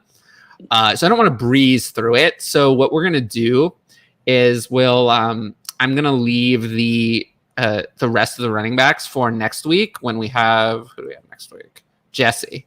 So Jesse and us, we will talk about the rest of the running backs starting from whenever we leave off next week. But yeah, I'm kind of hoping to go through. I have another tier after this one, and I'm just kind of hoping we go through that tier, and then we'll call it a day for this show. But a lot of those guys in that tier, I have a lot to say. So it will. We probably got at least another 30-45 minutes of this show. Do you have new? Is this a Jerry Judy hurting himself in practice? What? Oh, I was gonna ask Conan later if he had anyone after what we covered higher than any consensus. Oh yeah, we'll do that at the end. Yeah. Yeah, we'll do that at the end. Because I know that Conan prepared to talk about everyone. So Conan's list is a little bonus segment for the people at the end. But yeah, you know what? I've just decided, running backs and wide receivers are so important. We'll take another show next week about running backs and then 2 more shows. I think it'll take 2 shows to do receivers as well. So we'll probably have 2 shows about that as well. So, we'll be on this for a little bit longer than I thought, but that's okay. It's extra content. Saves me from having to plan 2 more shows. All right. Let's get back to, and also there's a lot of questions in the chat. Superflex, Deshaun Watson or Zach Wilson, Amon-Ra in a 24-second. Not enough. Watson still. Yeah. I think you can get more for that in Superflex. You can get more than that. I agree. 23 first, and I'd change my mind probably. Yeah, so would I. Exactly. Should I trade Gibson for Michael Pittman in Dynasty? Absolutely. Yes. I'm the biggest Gibson fan here, and yes, do it. Yeah, no, well, that one backfired on me. One of my backfired. Not as bad as Paris Campbell. I just traded Paris Campbell actually. In one of my Patreon Paris Campbell today. 0.1 per attempt. Is that what that says? 0.1. Yeah. Okay. So it's not. Clyde Aker. Is this your real name or is this Clyde and Akers. I want to know if this is your real name. As a league favorite, trade 23 first for Barkley. In a 1 QB, I'm fine with it. In a super flex, no way. Super flex, no, because your year could go sour. We don't know what's going to happen. In a 1 QB, I'd really rather not. To be honest with you, better value than even if you're really sold and convinced that Barkley's a top 5 guy, like that's not where the rest of consensus is, and you might as well get better value. Yeah, I agree with you. But in a 1 QB, it is okay. In a super flex, no. I usually go running back heavy in the first, second, and rounds of redraft. Where would you slot the top 3 receivers among the running backs? Great question. I think we'll talk about this more when we actually talk about the receivers. And I don't know how much I'm going to talk about overall redraft. We didn't really talk about it too much at the top of this show. I guess in most redrafts, running backs are going to go off the top. But, for me, well, who's your wide receiver 1? Let's just talk about that. Let's start with that. Who's your guys' wide receiver 1? Cup. In redraft? Yeah, Cup is my 1. Yeah. I have Jefferson season. Jefferson? Okay. So I have Cup, JJ, Jamar. Yeah. How many receivers would you, or how many running backs would you have to go down before you took a receiver? 3? I would probably take Cup at 7. I think I would take him 7 for me. Because for me, Dalvin Cook is a running back I just can't replace. DeAndre Swift, I am not as sure. So I would take Cup at 7. And then, honestly, I would probably, maybe I do kind of have a tier break then between Cook, Swift, Mixon, and Kamara, because I really don't see Swift, Mixon, and Kamara as the same as Cook to me. Because I would probably put all of the receivers. No. I'd probably put Cup and then maybe Chase and Jefferson behind Mixon and maybe Kamara, depending if Kamara is suspended. Maybe saying 3 is the best ball on me because you have to draft those guys at like 3, 4, 5. Or let me put it this way then. I have my top tier of running backs is Taylor, and then the next tier is the 8 guys. And I would have Cup, Chase, and Jefferson all in the first round. I would not have any other receivers in the first round. No, I can't take things there. Yeah, I'm not sure I would agree. And then I don't know, Diggs versus but then I might take Diggs and Adams above Javonte Williams. So yeah, it's something interesting to consider. I've thought about doing overall rankings. What I will not do is do an overall top 100. I think that's asking too much. And I think that that's actually the opposite of useful because it starts to get too confusing to do overall. I think it's more useful to have tiered rankings because every format is different. But I might consider doing, and this question has actually kind of inspired me to do this. This would be on my Patreon. But I might consider doing a top 24, 2 rounds. There won't be any quarterbacks in there. But I might consider doing a regular PPR top 2 rounds, 24 overall. Because I can maintain that. And that's a small list just to give people a good idea of how to get started in their draft, how to compare those top players. That's a good idea. I'll consider doing that later. And I'll announce it. Sign up for my Patreon. For $3 a month, you can get just the rankings. For $5 a month, you can get the rankings, my Patreon shows in the Discord, and then the team tiers the team management tiers where I actually go through it with you start at 11. But for just $3 or $5 a month, you can get access to that spreadsheet. But this is actually a good point. So yeah, I'll get that done, and then I'll have it to at least refer to by the time we do the next show. Even if it's only available on Patreon. BJ, did you watch the DLF video today, Tyler? I think you should take Addison on. I actually did watch the video. I've already talked to Addison about it, and I would love to take Addison on. He's talking about a Sporkle trivia video, and I love Sporkle. That guy was in high school, man. As much as I love Addison, I would kick Addison's ass. So, the challenge, the gauntlet has been thrown. Challenge is made. Who do we like best of Zeke, Fournette, and Aaron Jones in Dynasty? I believe I have them ranked in the same order I have them ranked in Redraft. Fournette, Jones, Zeke, in that order. I have the last 2 flipped. I think it'd be a coin flip for me between Fournette and Jones. But I agree with both of you that Zeke would be the 3rd on the list either way. But after my points about Jones, I have them back to back in redraft 9 and 10, Leo and Jones. But and why would you prefer Jones in Dynasty? Fournette's younger. Yeah, Fournette's coming up contract is actually more locked in than Jones's. that's fair. I don't know. I mean, I just feel like we talked about it earlier, where it's like the guys that seem like they could translate down the road. Obviously, he makes like big plays and stuff, but yeah, it just seems like he's a lock to get a lot of his production through the air, which I don't know. He's not Austin. I mean, Austin Eckler to me. Like Aaron Jones, his target career high is 68. That's not a receiving back to me. Like, that's a running back who happens to catch some passes. That's not Kamara. That's not like Kamara started his career with 380 reception seasons. Aaron Jones hasn't even had 70 targets in any season. So I just don't see. I mean, I will tell you, I don't even have to look it up, but I know from before looking it up that Leonard Fournette has had more higher target seasons than Leonard Fournette has 2 seasons of receptions greater than Aaron Jones's highest ever season in targets. So that narrative, I'm not sure about that one. Yeah, that's fair. That narrative doesn't sound correct to me. And I'm sure if I looked at Ezekiel Elliott, I would find the same thing, that he actually has more as well than Aaron Jones. I mean, I'm just worried about in terms of the general like full workload.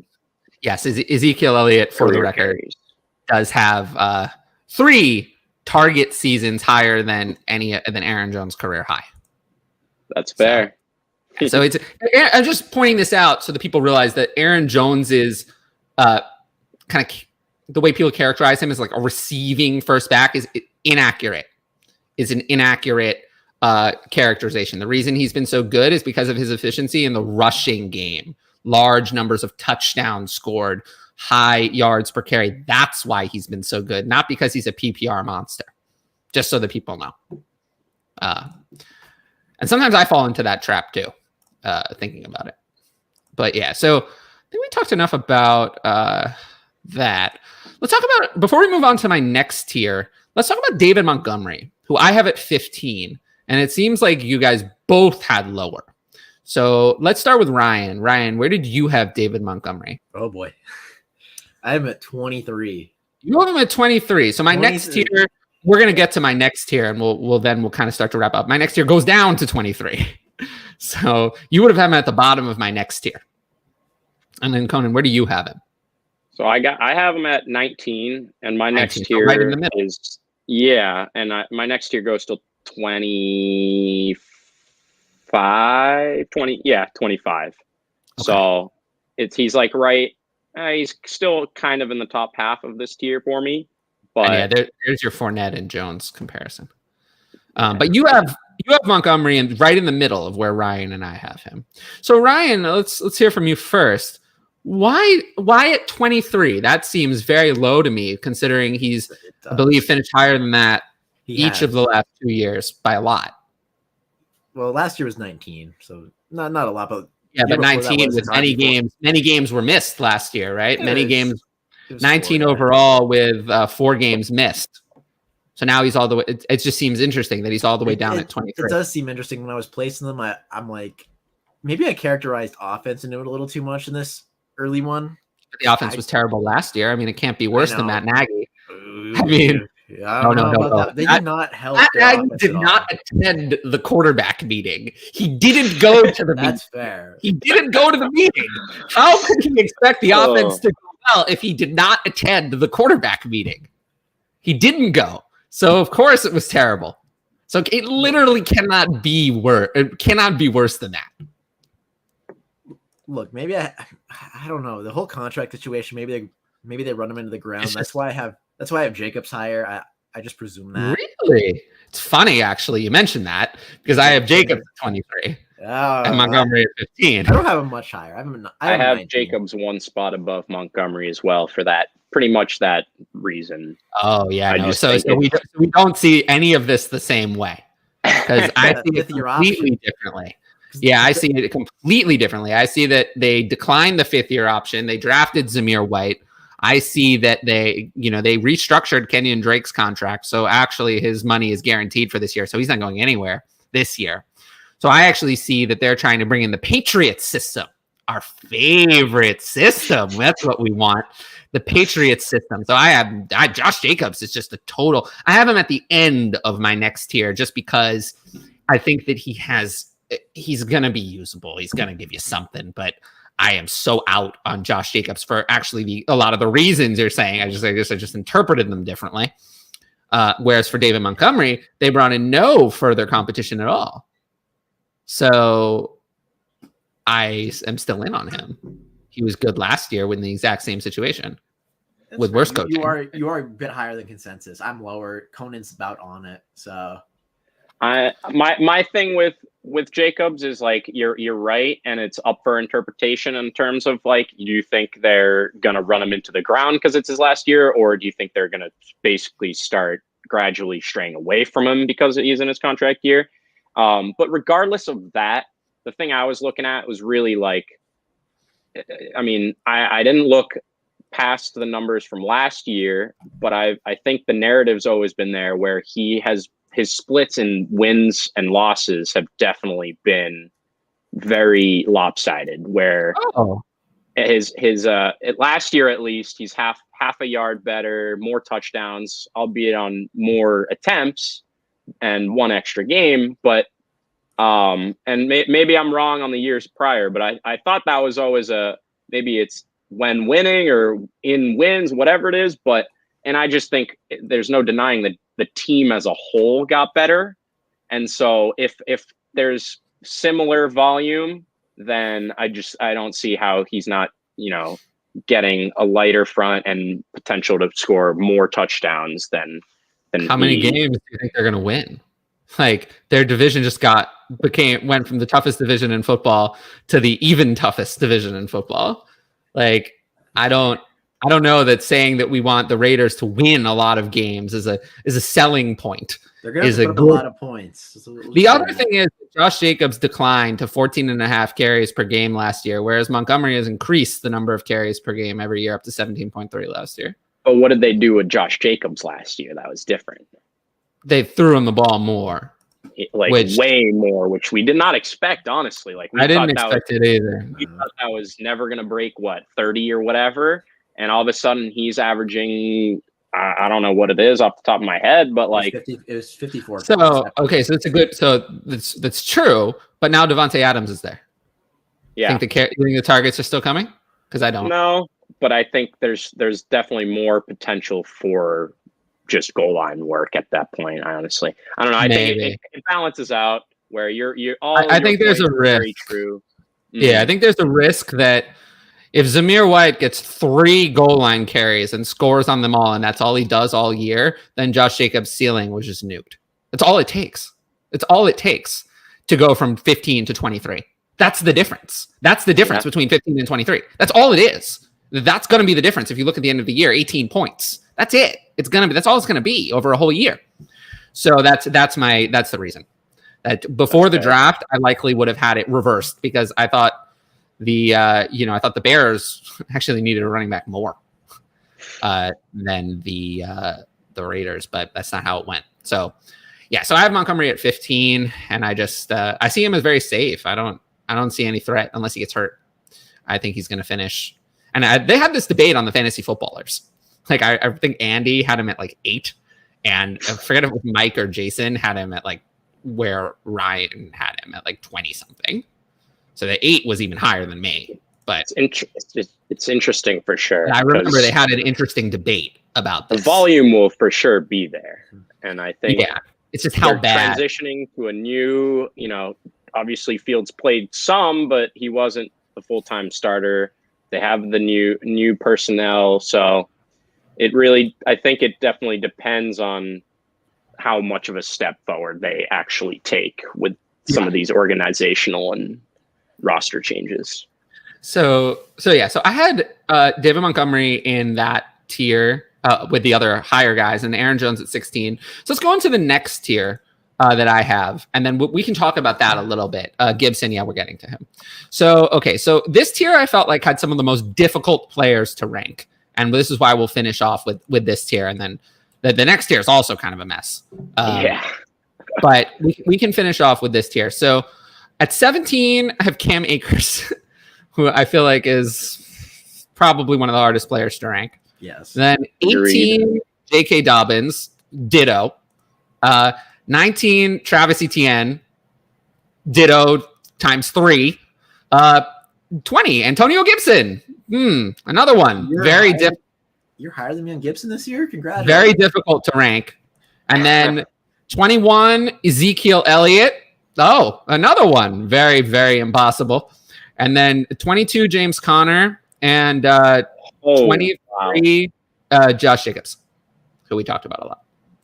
So I assume that of that, let's talk about, so let's talk about, first of all, the guys I named, and then we'll close the show with anyone who was left off that we feel deserves a mention.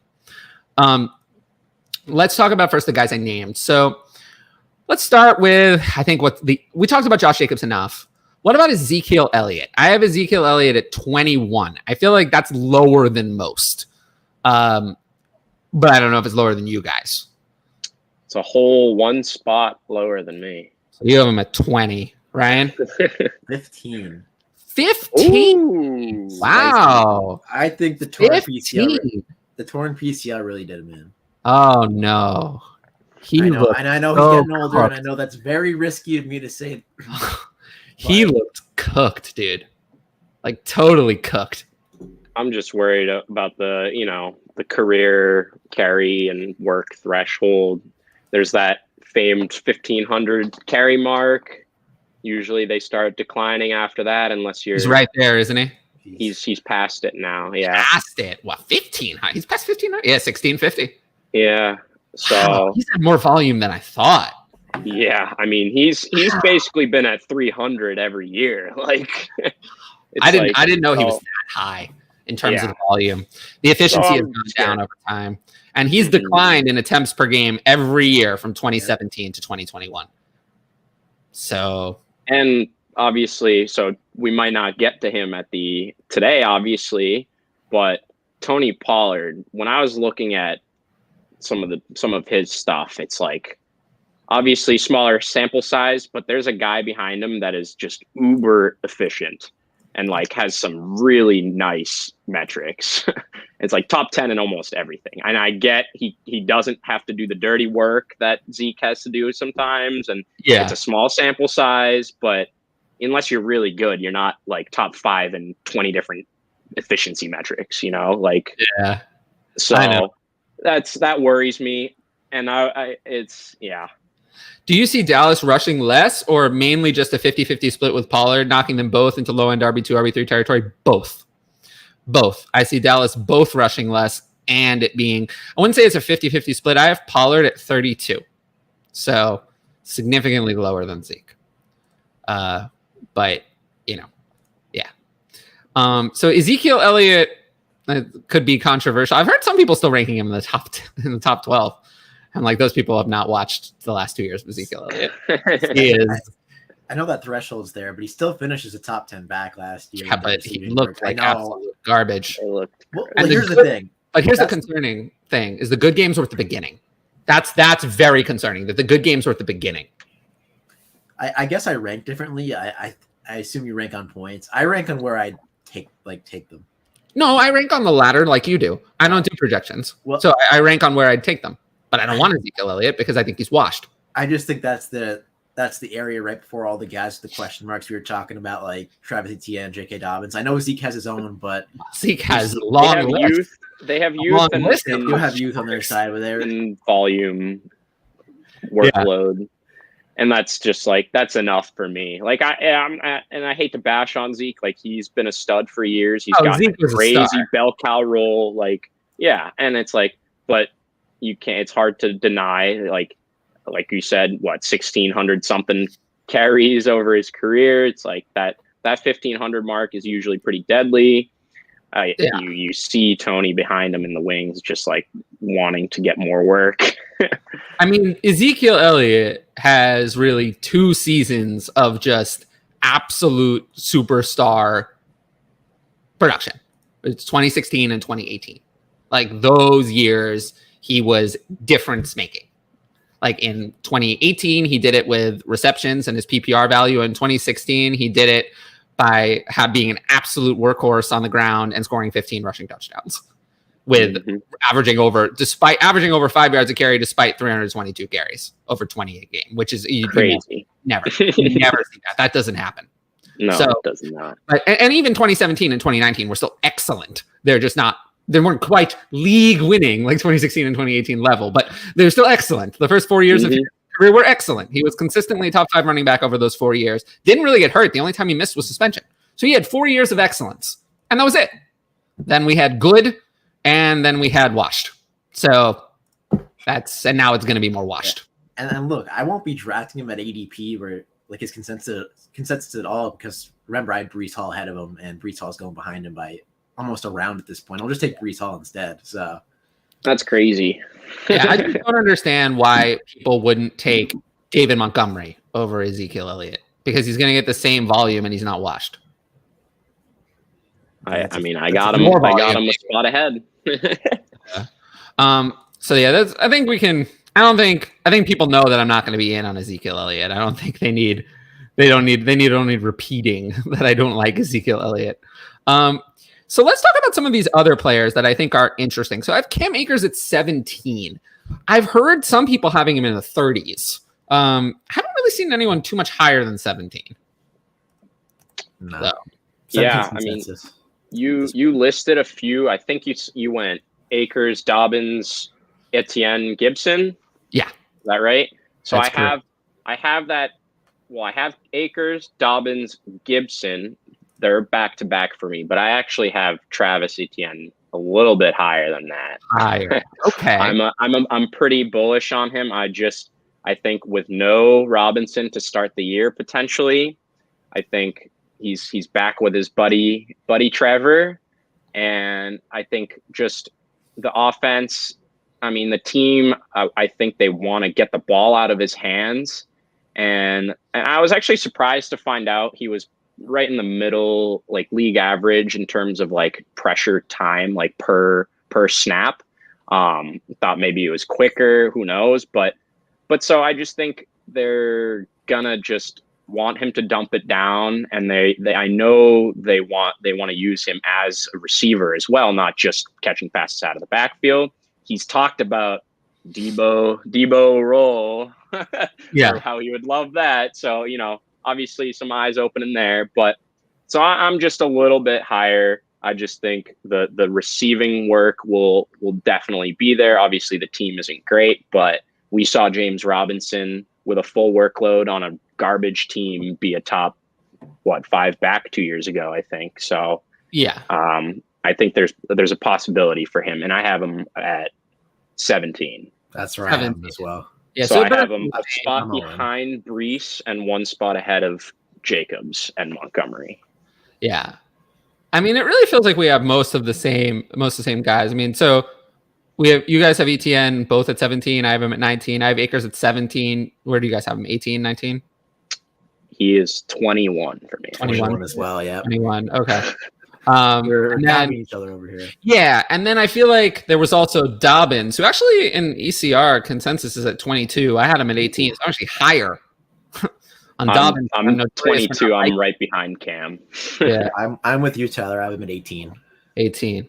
So I do feel like really, I kind of see Akers, Dobbins, ETN, and Gibson as having some similarities and some differences in that they're varying levels of, I guess not Gibson really. Akers, Dobbins, and ETN are more similar. Gibson to me is more in the Jacobs crew of knowing what they are.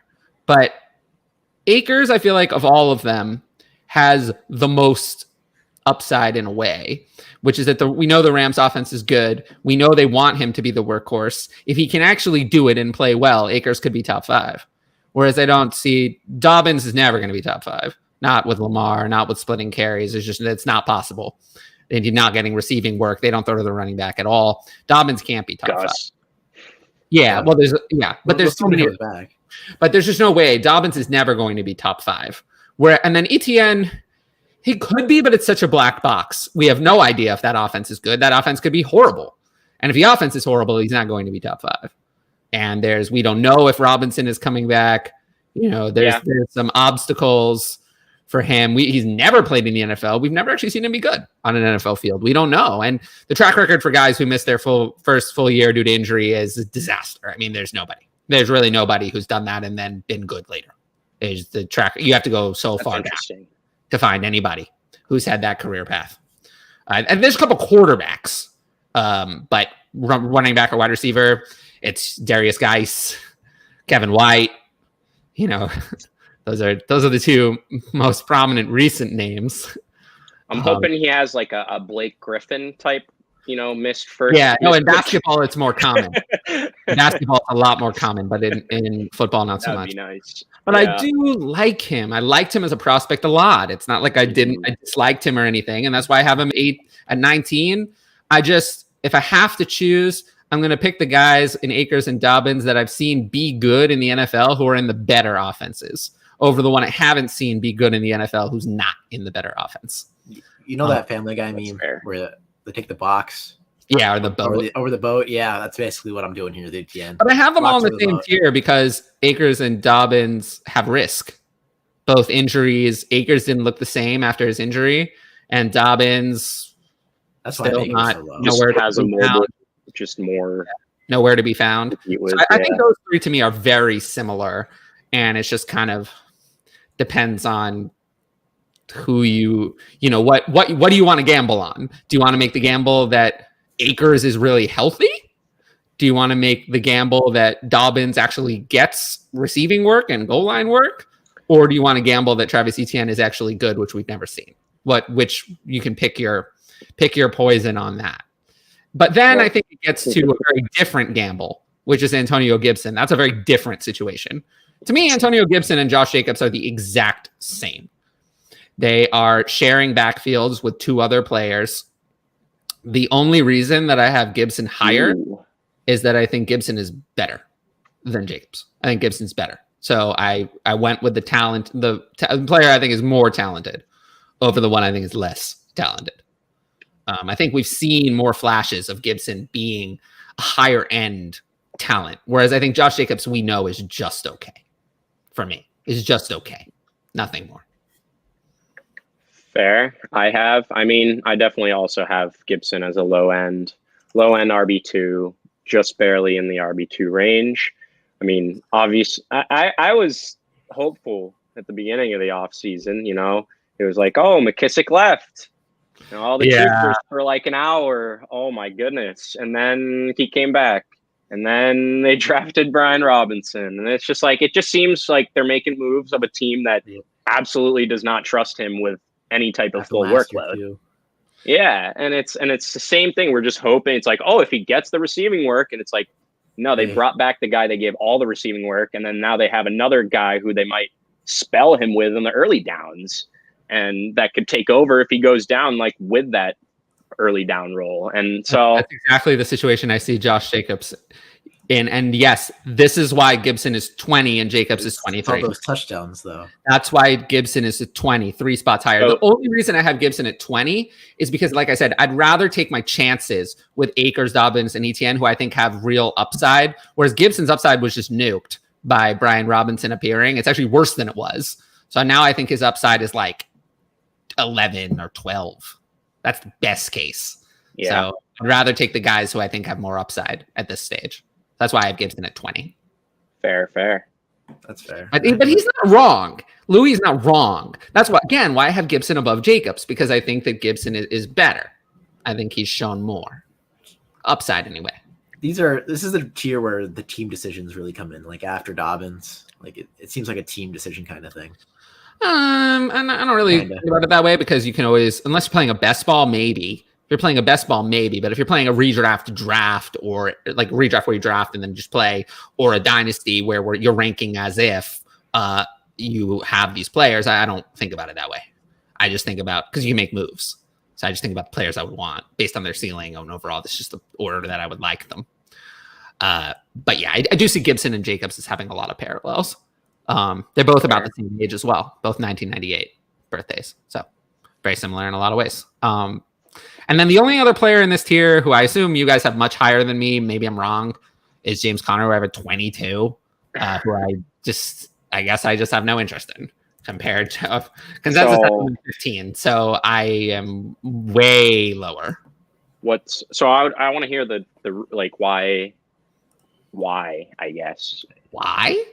Oh, sure. I mean, he scored 15 touchdowns last year. That is an outlier compared to his previous career. It's a team with a quarterback who runs. Again, I don't see there's any way he's going to score 15 touchdowns again on 202 carries. It wasn't a large carry volume. He was incredibly inefficient on the carries that he had. It was actually his worst efficiency season of all time of his career. So it's actually the worst.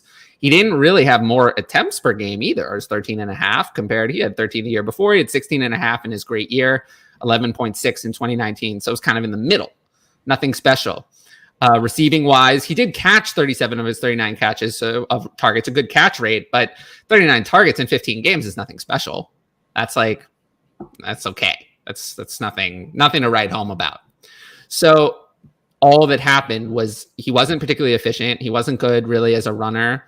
Receiving, it was just catching a bunch of balls, not doing a lot with them. Although he did have a couple really nice receiving plays that I remember. Yeah. How many receiving touchdowns did he have? You have 3, that right which is not bad. Definitely helps. Yeah. That helps. But I just don't think that there's any way that he's going to duplicate 18 total touchdowns. I don't think he's that good. And, I was more in on him before the Cardinals signed Darrell Williams, who I also have, as I think the people know, I have a very, very large soft spot for Darrell Williams. I think Darrell Williams is very good. Not that he was particularly efficient either. But I do think that he is competent, and he's definitely more competent and capable, and like a backup, you actually have to maybe slide people down a rank or two and stuff like that. Like signing Williams for sure brought me down on James Conner, not too much. It's not. I don't imagine they're going to be like splitting the workload 50, like 60-40 or anything like that. But I think. One, he's a great handcuff, a cheap handcuff. Yeah. That's number one. But also, two, I just think, even if I don't expect him getting 15 on the ground, but I could see easily over 10 in that offense. And it's like, I think, hasn't someone gotten at least 10 each? Like, didn't Kenyon Drake have like 12 or something the year before? Like they have someone that's just a pounder each year, it seemed, the last 2 years.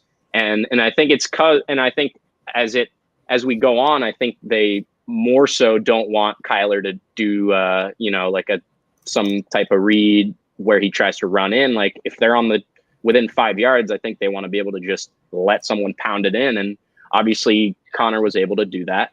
And I don't see 15, 18 total, but I think 10 is pretty realistic. And I think that still lands when that's what you're relying on, not rushing volume, not receiving, but a high volume of touchdowns, when that's all it is. That's the only good thing.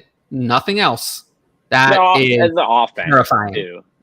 The offense is good, but there are plenty of teams with good offenses where the touchdowns did not come for the running back. It's not a guarantee.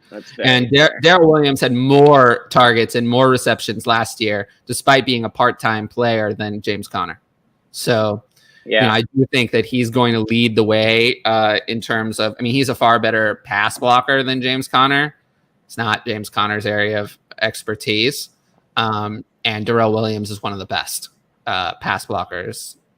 Patrick Mahomes himself vouched for him. And then they also did draft Keontae Ingram, which seems kind of honestly odd now. I don't know what he's going to do, but, he's out there. So at the very least, it would, we're not going to go back to the James Conner 25 carries a game role that he had for a few games there. They don't want that. They don't want to do that. They want to split the work. But yeah, I understand that 22 could be a little bit low. I don't buy it. I don't think he was really better. What's consensus, Ryan? You have that up? I have it. I think it was 15. Yeah. 15? Okay. Yeah, that's so I'm way lower. I'll never have him. Yeah. Yeah, I just don't understand. Like David Montgomery and is going behind him. Breece Hall is going behind him. I couldn't. Travis Etienne as well. I just couldn't imagine it. I really couldn't. Those guys I would much rather. Akers and Dobbins as well. I just think those guys are way better. Yeah. And yeah, living off touchdowns. It's just a dangerous bet. It's just a dangerous bet to make on someone who wasn't really efficient and who just wasn't really good at anything else.